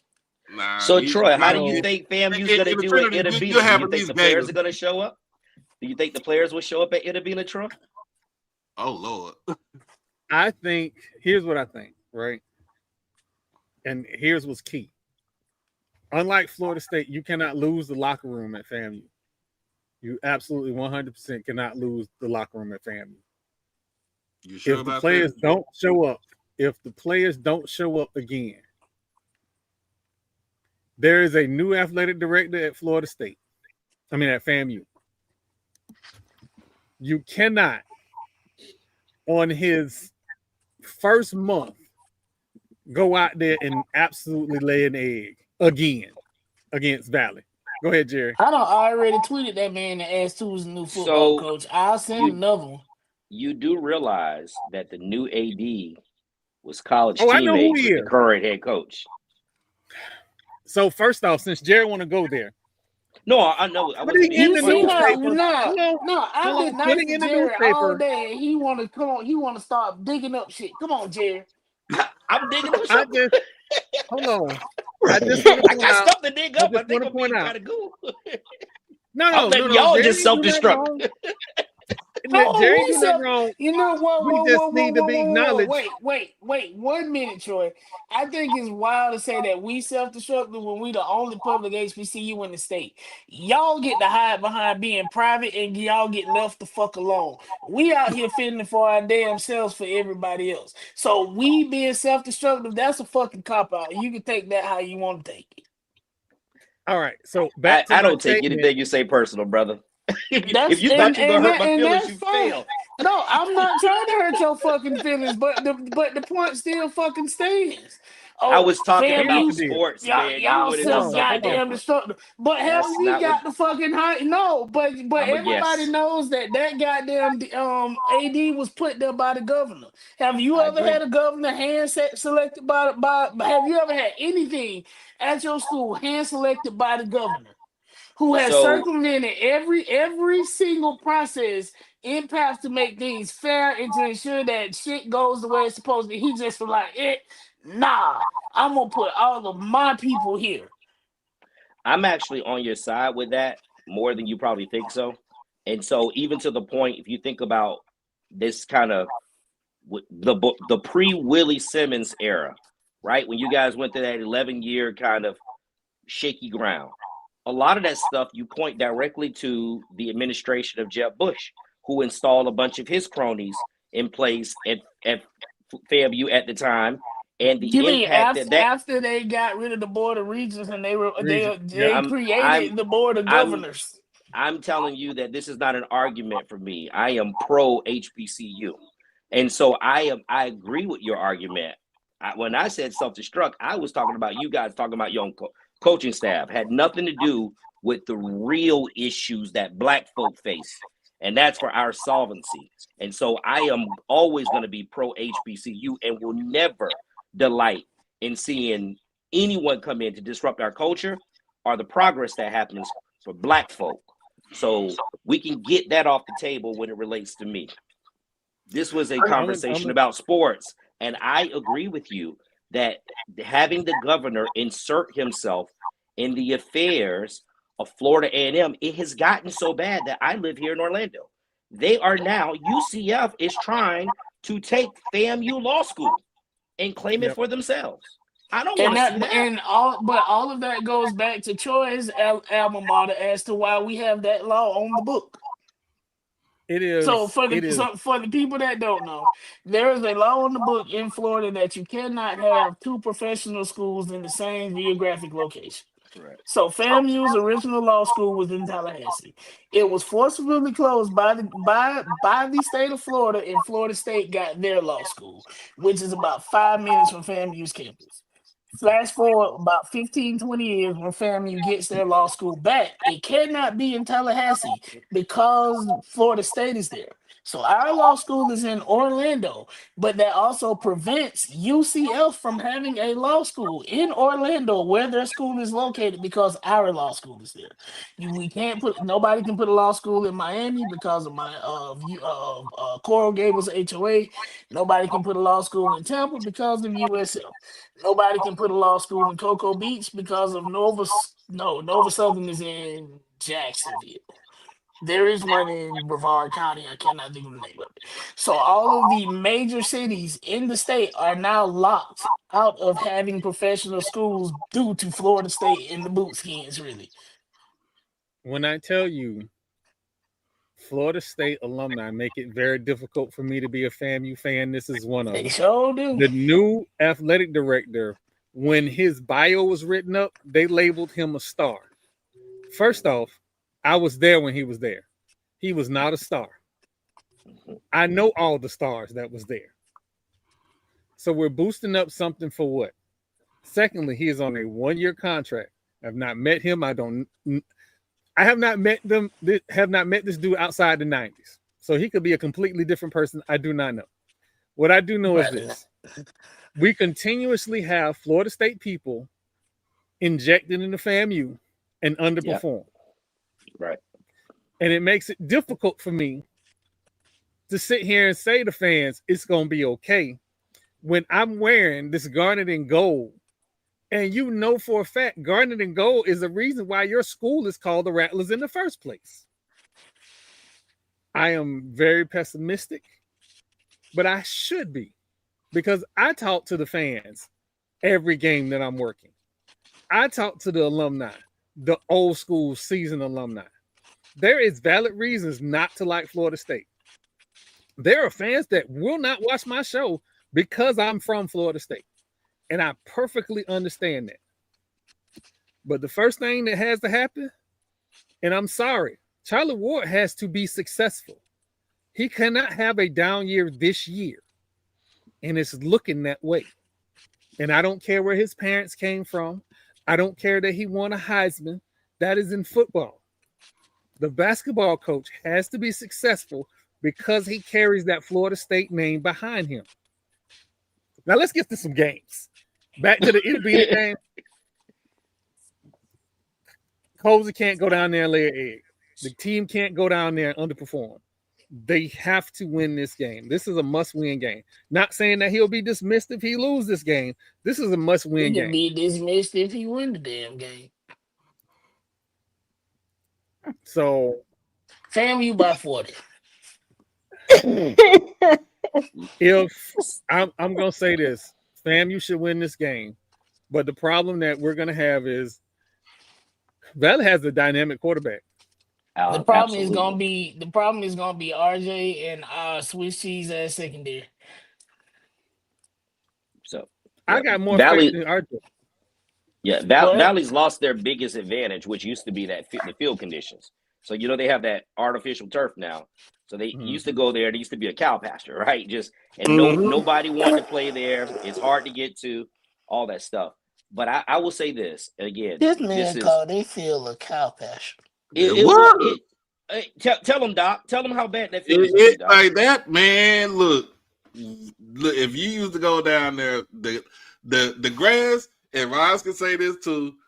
The grass used to be about this damn high. It used to bite your ankles. Then you get mosquitoes. That was the mosquitoes biting you, bro. It was like in August or September. You got mosquitoes. You got big ass Mississippi mosquitoes biting shit out of you. Like you did not want to go down there. You don't. Why y'all keep trying to get me to go down there? No. I don't understand. But this is what I've been saying this for a while. If FAMU win the Florida Classic, I was confident that they would beat Valley. I thought if FAMU lose the Florida Classic, I think you get a bunch of players who, you guys know how that is. From homecoming, your homecoming is exciting. And then after homecoming, everybody and their aunts and their, uncles, and just like the Bayou Classic, everybody's talking about the Classic. And that's that's what's going on around campus. That's an emotional buildup.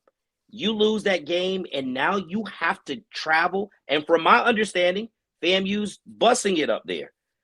I think it's going to be hard. It's going to be very hard for James Cozy to keep those guys focused and be engaged. Now, is FAMU still talented enough to win? Yes, they are.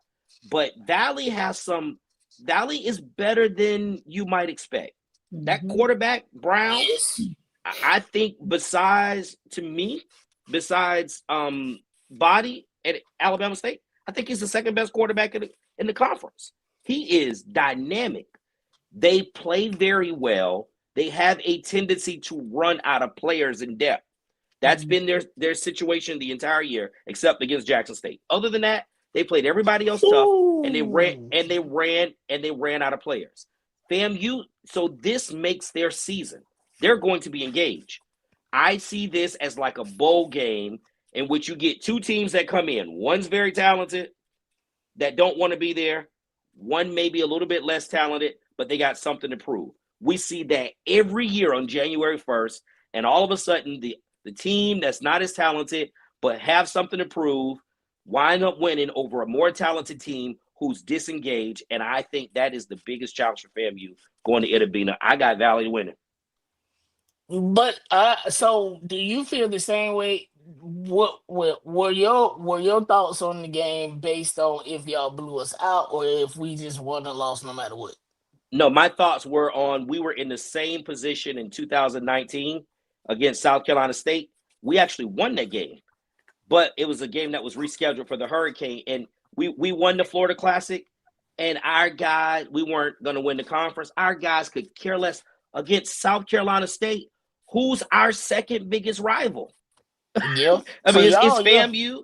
And so, but once after the Classic, when I'm talking about they laid an egg, they could care less about being there. They showed up. I mean, we got, it was just a very one-sided game when we were still a good team, but they were just disengaged. And so I was always thinking again, and so taking that and then thinking about all these bowl games that we always see, I've been thinking all year, how is Cozy going to keep these guys engaged? I thought the SWAC did FAMU a disadvantage of rescheduling that game and moving it to the end of the year. To me, it's either you move the game to Tallahassee or you just forfeit the game.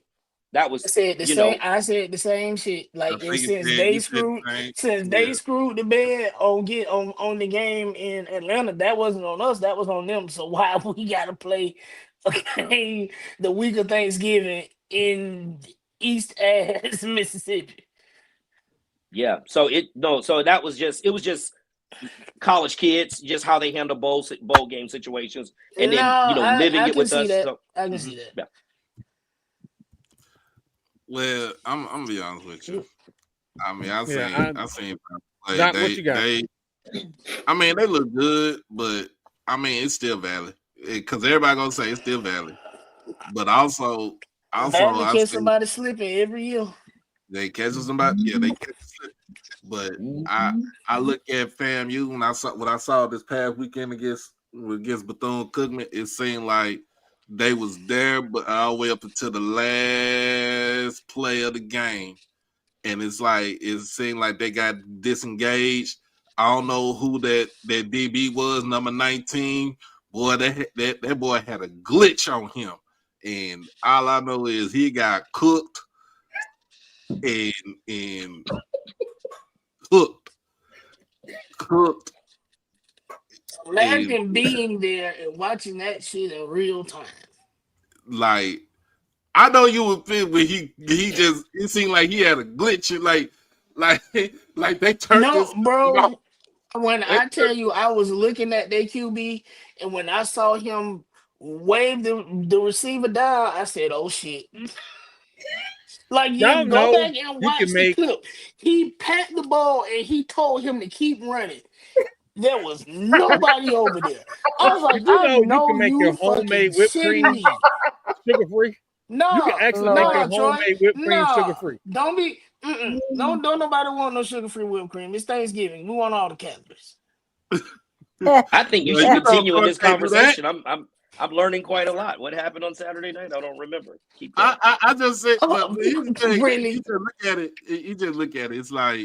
It's like his TV got turned off, and he just got burnt. And it's like losing that game. To me, I think FAMU losing that game now, you got to go all the way on the road to Mississippi to play a game which really don't mean anything for either team because of the simple fact that nobody's going to the Celebration Bowl. It's just a game for pride. Yep. When you could have ended your season on a high, show the pass to the left, helmets to the right. Mm-hmm. Bye. So you go up in there and it's like, okay, what are we playing for? Yeah. I think they, I don't know if they will check out because I don't know how the players are, but it seems like some of the players are looking like they're going to check out, and I got Valley by at least one.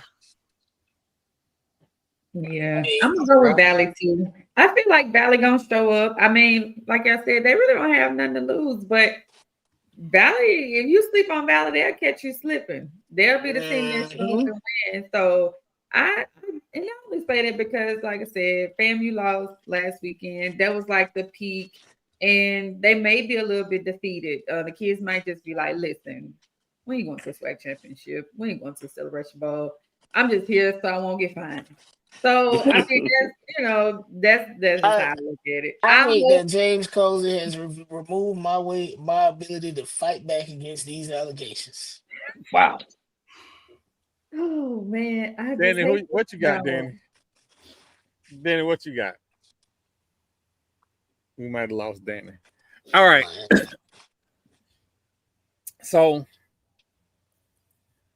before we come back from the holiday break, it's a game that is going to be played. Is the game going to be played in Jackson? Yeah, the game gonna be played in Jackson. It ain't gonna no dang on Prairie View.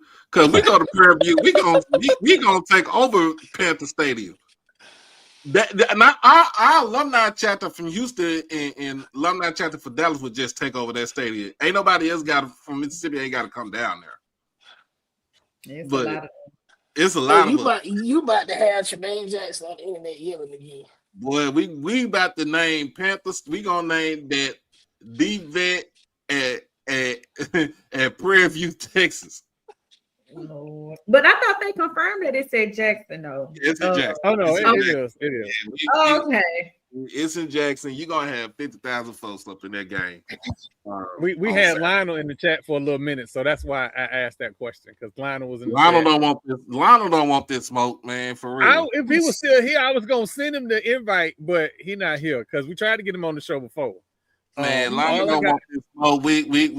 We gonna bring in the marching rain, the rainfall, the marching drip. The who? Yeah, because it usually rains during that game. Yeah, it rains during that game. It rained in Tallahassee. I was about to say I was there and I was like, man, my shoes, my jeans done got soaked. I was on the sideline taking pictures. I'm glad my camera was waterproof. Ash got mad at me because we had to leave. The game had already been delayed. So I'm like, we got to go back because you got to go to school tomorrow. We got to go. He goes, I said school can wait. Okay. Ash said, we on I-10 going back. They resumed the game. He got the tablet up with the game on. He was like, Daddy, turn around. No, we can't turn around. We on I-10. Oh, wow. We can't turn around. He didn't speak to me till we got back to Tampa. Okay. That man said, take me home. He didn't know what to talk to me. Because he don't. Hey, you got Division II playoff game, Albany State versus Benedict. And if y'all did not see that last play from Benedict, first of all, if y'all didn't see the whole game, how Wingate dominated them from beginning all the way up until the second half. That was ridiculous. Like that defense, I think, got 2 or 3 interceptions in the first half. They got 2 interceptions in the first half. They got 1 in the second half. It seemed like Darius Oshie couldn't do nothing out there. They switched to the other quarterback. That's when they made the little comeback, and when just getting down 24-19, and you had I think it was 5 or 6 seconds left on the clock. Mm-hmm. And for the receiver to have the wherewithal to throw the ball to the other side of the field to his other receiver who know they got the Jets and just go fly straight down the sideline, bowl over somebody, and still get into the end zone, score the Wayne, get the game with a touchdown. That was ridiculous. And then Albany State going into a shootout with Valdosta, because they were going back and forth in that game. They were literally going back and forth in that game, man. Albany State pulled it out in the final minutes. This is the 3rd time that they played this season. Albany State beat them the first time, I think. Yes, Albany State beat them the first time. They beat them in the conference championship game. Now they're playing him in the second round of the playoff. It's hard to be a team 3 times in one season. We all know that. But we gonna get, no matter what, we gonna get an HBCU versus West Florida. Please. So I'm looking at I'm gonna look at that ex-FAMU quarterback that I used to see. I used to hate seeing when he came. Last time I seen he came to Jackson. Ooh, Hey, he was another tubby one too. Yeah. man. But as big as Quinn was, he wasn't as big as Bruce Eugene. No, he wasn't. But he was not a small dude. No, that's a big human being. So it's a funny thing. I used to say who weighed more between Bruce Eugene and Rohan David for LSU. Damn. Oh dear God.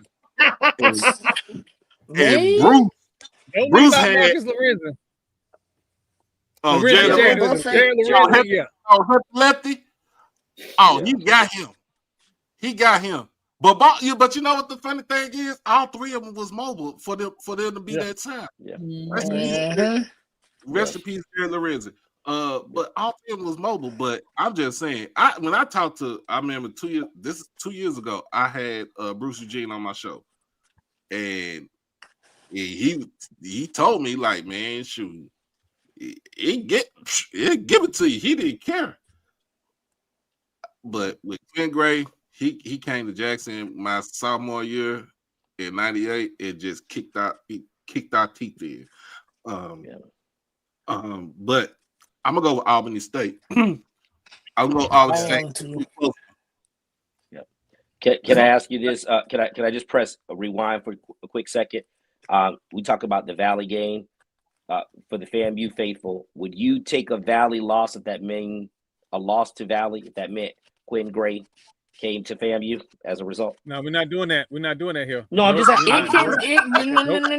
Okay. It can be a Valley win, and I'm still gonna be tweeting the new AD and asking him when Quinn Gray start. Okay. Quinn Gray already said that he is not leaving Albany. No. What he said was it has to be the right situation. That is what he said. And the fact that he hadn't sold his house in Tallahassee tells me what I need to know. But we're going to leave that alone. I'm going to listen. I was instructed not to engage in the Quinn Gray stuff. I'm going to say this with all my chest. I don't know nothing about nothing. I ain't heard nothing about nothing. I'm just going to tell you what I feel with my heart.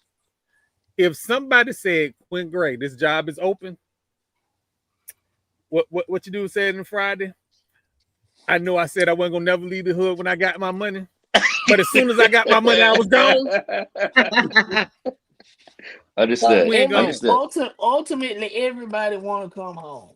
The same way I'm more than positive that if Clemson called Willie Simmons right now, Miami and Pitbull can go ahead and see his ass and elbows down the road. Yeah. I'm gonna be honest. I'll be real with you. Like I said, it has to be the perfect situation for him to head back to Tallahassee. And Willie ain't going to Clemson. But no, he's not. But I'm just saying. I'm just saying. But I also say this though.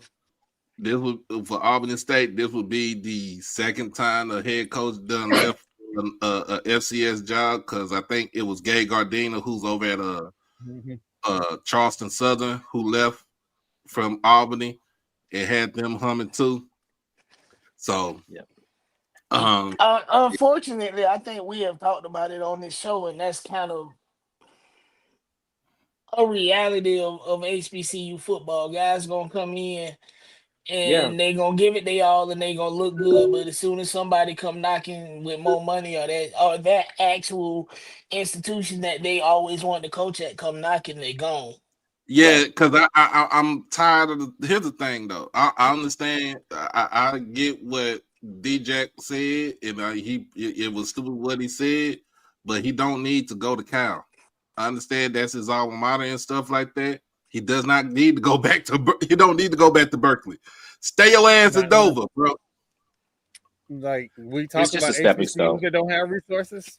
You're right. It is. It's a stepping stone. Like, but I mean, if you think about it like this, though, Doc. Look, we started off earlier talking about Lane Kiffin is about a 95% probability that he is leaving Ole Miss. Ole Miss has all the resources that you need. They have everything, but there are just certain jobs.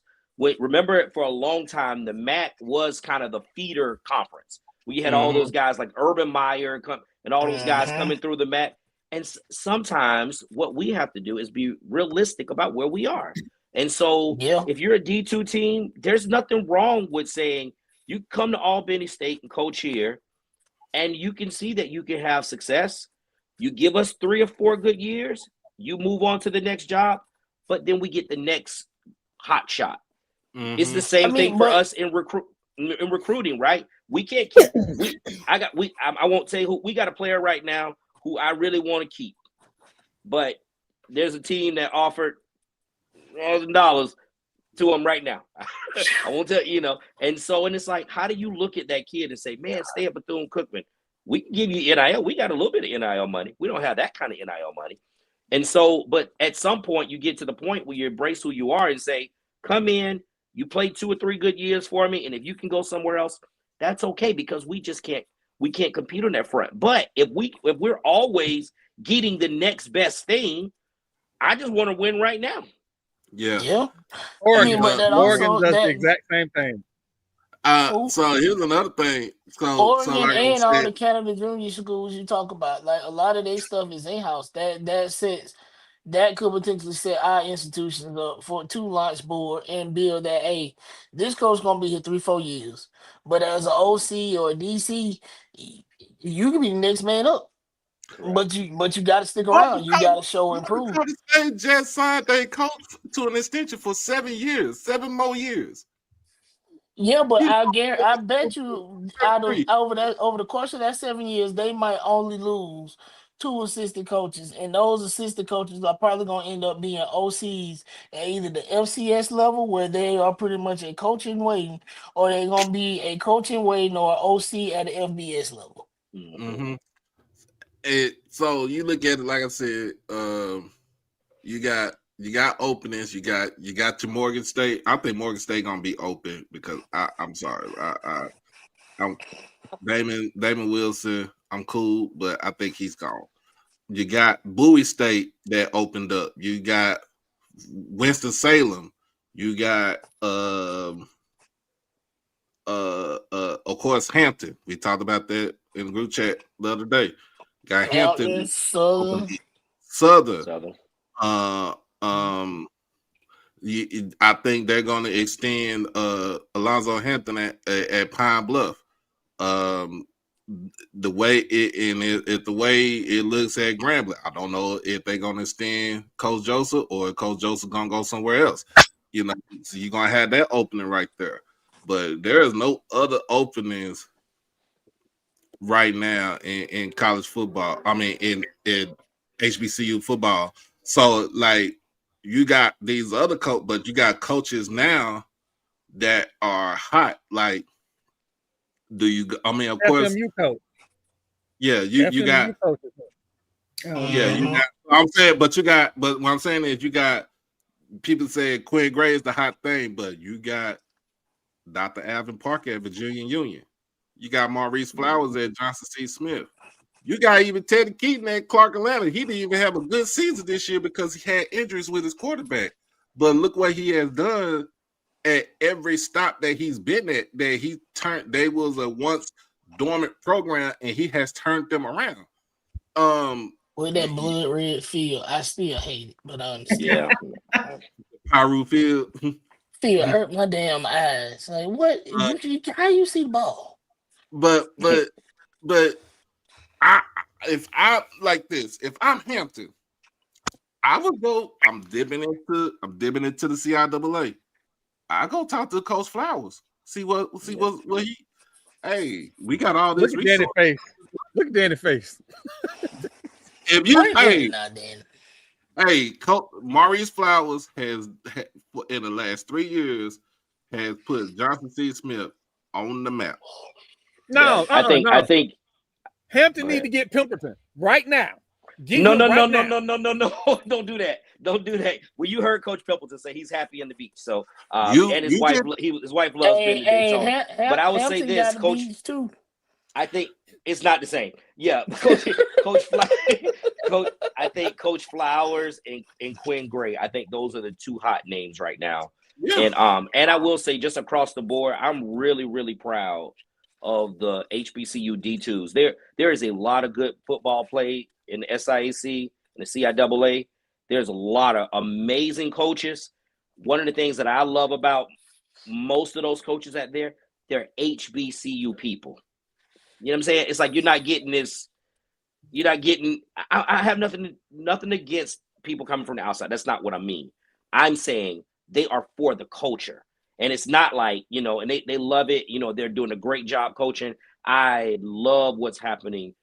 Again, at the D2 level for the HBCU. So whoever gets the next job, God bless them. They earned it. I'm just saying, like, look at Dr. Alvin Parker. You can get him over at Hampton. You can get Marty Flowers at Hampton. I don't think Dr. Henry Fraser III is going anywhere from Virginia State. He is not leaving that place. But you can look. What Hampton need to be trying to do is getting back into MEAC. That's what that should be their next move. Worry about the coach later. Here's the thing. You about to start a war with that one. Why would you do that? Don't do that. I'm sorry. It's too late. It's too late in the show. It's too late at night. It's too late in the seat. Like, it's just too late. Matter of fact, I'm gonna move this along because I know we didn't hit the 2-hour mark. Let me move this along. So we finally. And I'm about to go off. Sanders. Troy knows I'm finna go off. AWF. I sound like my mama when she say the letter W. It's not W, it's W. Okay? AWF. Off. Finna go off. Finna go in and out. Just like how my Cowboys went off on the Eagles. Put the A. F the Cowgirls. I don't give. Y'all still ain't making the playoffs. So what we talking about? Oh, we are making the playoffs. I'm trying to move forward. Y'all finna eliminate yourselves from the playoffs once again. I don't want to hear nothing. Y'all won one game. And y'all think that you finna go to the Super Bowl. You sound like the Cleveland Browns fans. Boy, sit down somewhere. Hey, shout out to Shador. Shout out to Shador. Again, Shador wins a football game, looks better than the other guy. I'm going to say this, and I'm not a hater. I like Shador, but I need everybody to relax. It's the Raiders. They're doorknobs. We are doorknobs. Everybody's getting a turn. Relax. Let's wait. But here's the thing, like. Cleveland's doorknobs too. So a doorknob playing a doorknob is a great matchup. Y'all gonna hit each other. That's what I'm saying. It was a great game. All season. It was a great game because everybody sucks. Hey man, I'm gonna say it like this. Myles Garrett is earning every bit of the $195 million this season. And he needs to. Who blocked that dude right there? You can't complain. High school. It don't matter, Troy. The man got 18 sacks, and it's only 11 games, bro. 10, 11 games. Who does that? The man is on pace to get at least. He's on pace to get like at least 25, 26 sacks this season. Is it gonna break the record? For real? What's the record? Like get a real sack to break the record? The record is 27, 28? No, the record is 22 and a half. Strahan got the record. Strahan got the record. Oh, then he might break the record. He's gonna break that. But yeah, let's get to it. You know, we got the school from North Louisiana, junior college, versus that school in Scotlandville, down in the Bayou. I have to say it because I'm still mad about that game in Vegas. I always been on black. It puts the lotion on the skin. Listen, don't blame me. Blame Bryce. Bryce started all of this. He made all of this memeable. Oh, that's, I've given Bryce more compliments than anybody from Bethune-Cookman. I will definitely say that. If Marlo on here, hey, that's the reason why y'all still lost. Goofy. Hey, Matt, we not trading him. Cut it out. We not trading him. And Dr. Van, somebody with Fly Eagle smile. Don't give us Max Crosby. You ain't want to listen. Okay, so here go the deal. If we give you Max Crosby, we want Dak. We want Dak. We want NBA young boy. And a second and a third. Boy, you smoking crack. That's how you sound talking about you want. Oh. All right, Jared had to go. But again, thank you, Jared, for coming to the show. I appreciate it. We're not giving up Max Crosby. Max took that extension. He just gonna have to live with it. Yeah, he can leave in his final year. Well, I think we got through everything. I got North Louisiana by 20 in the Bayou Classic. I got exit 81 by 20 in the Bayou Classic. Wow. I'm gonna take Grambling because who's coming down for the Bayou Classic? Nobody. I cannot go.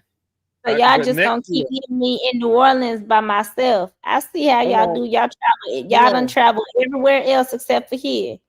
Hold on, wait, stop. Right. Hold on, wait. Right, let's cool. I got you. I'm still waiting for y'all to pop up at Suno. Ain't been to a game yet. So let me go ahead and get this out the way. I have already asked the wife, can we go to the Bayou Classic next year? And then somebody started talking about going to bars across the street from the game. But it's a whole year later. This year, we're going to go to a Suno basketball. You know what? This lady here, oh my God. We're going to go to a Suno basketball game.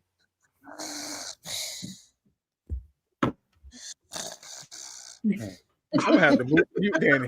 We're going to go to a Suno basketball game. Remember, I have surgery on the 18th. So the week after Celebration Bowl, I have surgery. I'll heal up by mid-January. I'm ready to go see some games. So we'll go to Grambling. We might as well just make it a road trip. Go to Grambling, go to New Orleans. If, Trav ever answer my email, we'll go to Jackson. I know Trav watched Doc's show. You seen my email, dog. He started to act like Josh now. But we're going to make a whole little thing of it. And then I'll be real healed and be in full swing for softball season. Because good softball and baseball, ain't no way we losing to them people in Daytona again. It's not happening. Not happening. But we're gonna go. But I agree. I think Grambling gonna win this game.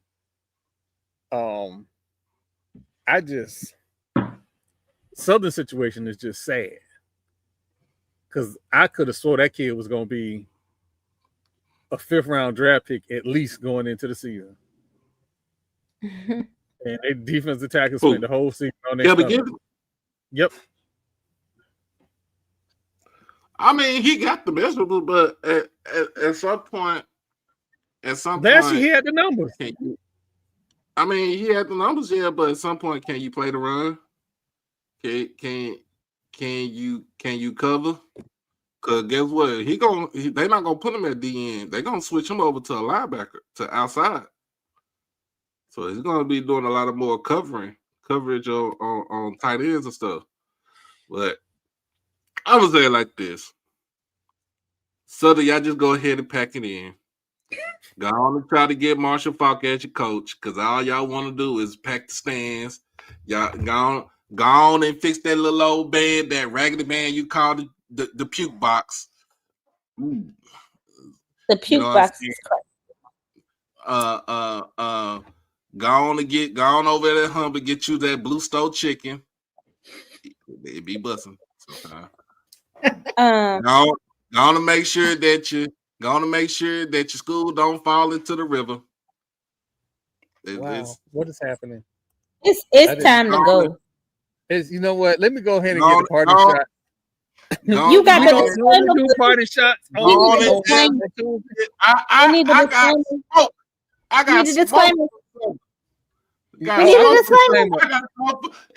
got smoke for Grambling too.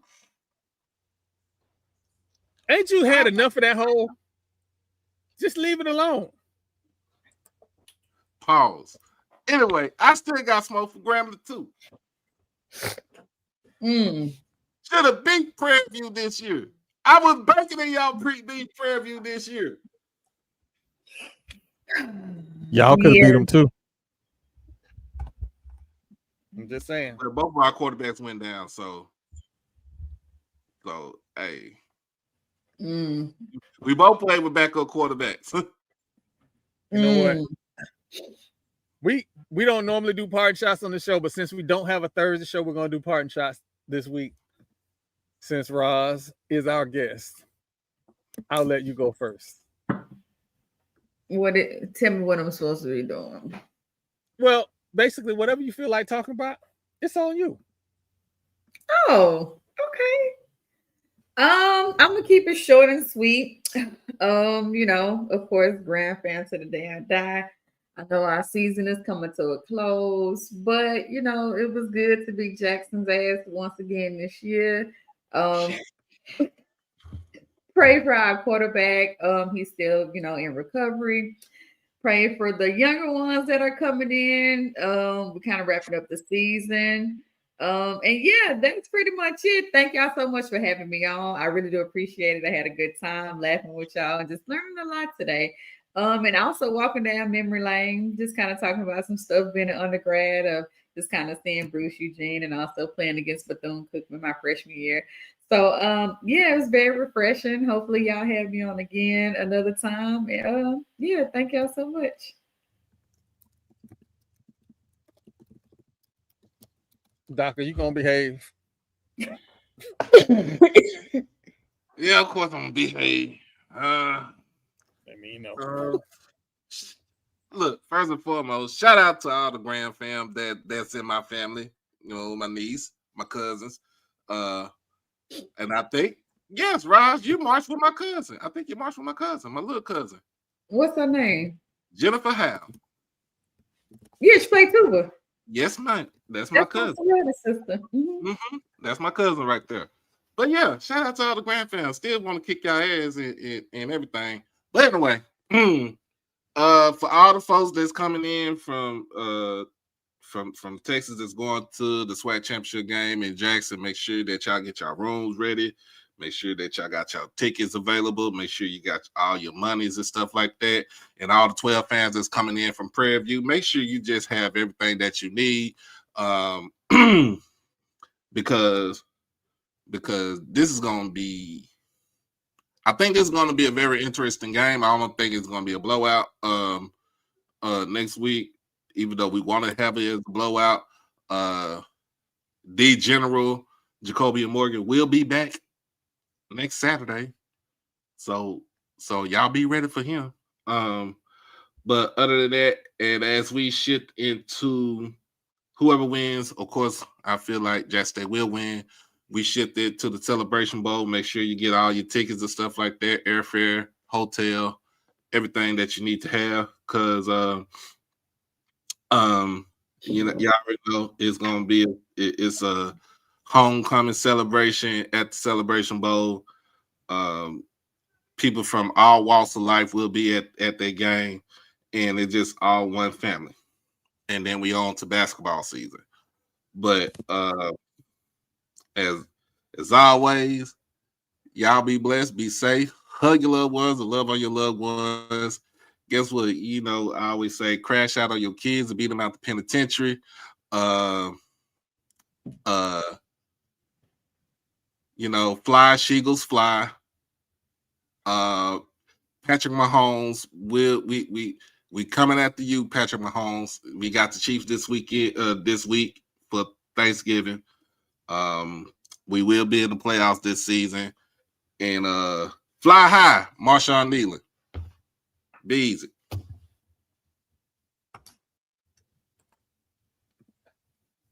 Danny, it is only right to let you go. What you got for us this week? Man, I don't even know where to start. I do know, I want to say life is precious, right? We think that when we're growing up, the people that we love, they just gonna live forever. And going through some things recently, I've lost some people that are really, really close to me. And I think that one thing I've realized is that number one, I was spoiled. I had such great relationships with my grandparents, and now all four of them have passed on. But what they taught me is that you live your life in a way that when you pass on,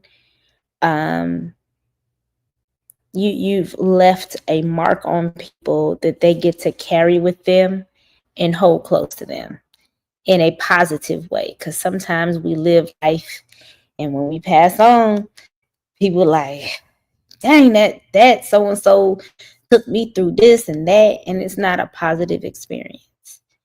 And so looking at how my grandparents lived has really impacted me in a way where I just want to make sure that everyone that I deal with and I interact with, that they can look at me and be like, whatever phase of life I knew them in, whether they know me by Danielle, D in college, Danny in my professional life, whatever.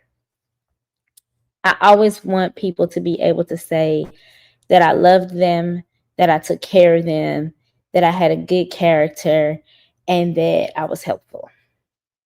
I want people to look at my life and see someone that cared about others in a way that helped them see themselves and their potential, and not just their potential, but what they can accomplish. I want people to look at my life and say, she lived life well, and she did so for others. So that's my spiel. It's always F the cowgirls, because F the cowgirls, like, what are we talking about? F the cowgirls. Love you, Doc. You know how we do. I bleed green, you bleed that other color up there, whatever color that is. Fly, Eagles, fly. Blue. Map. Oh, you said boo boo? Blue. You bleed boo boo? What, boo boo? Blue. Oh, boo boo. Crip. Like how Crip, yeah, Crip. Anyway, y'all make sure y'all get y'all flu shots. Y'all know I work at Walgreens. Get your flu shots. Well, I guess I'll go ahead and get this out the way.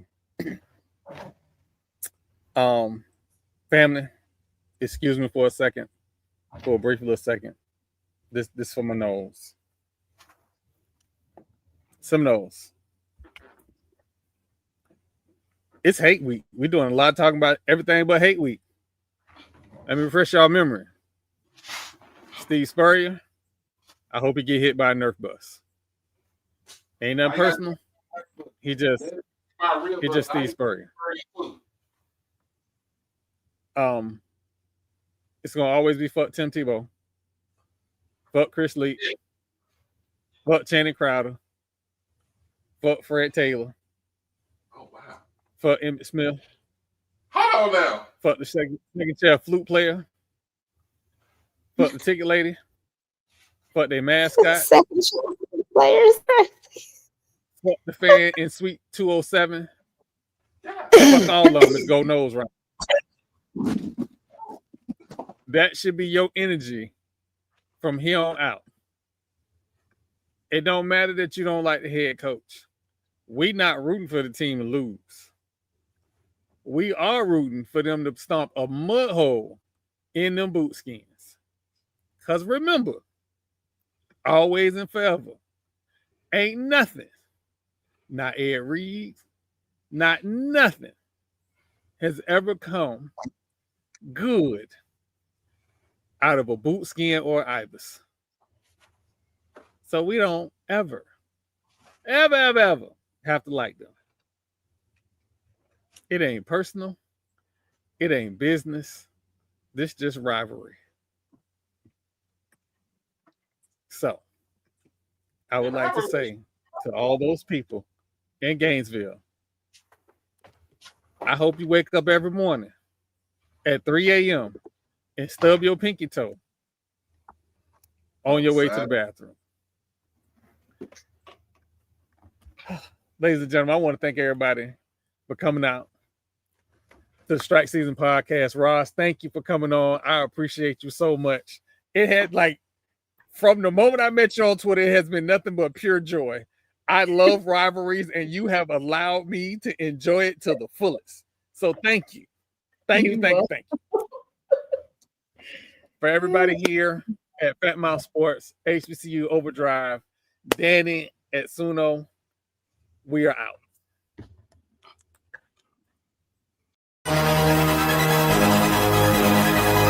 That's wild. The other Splash bro to move to Dallas and now he dating Megan Thee Stallion. And then proposed. They ain't dating no more.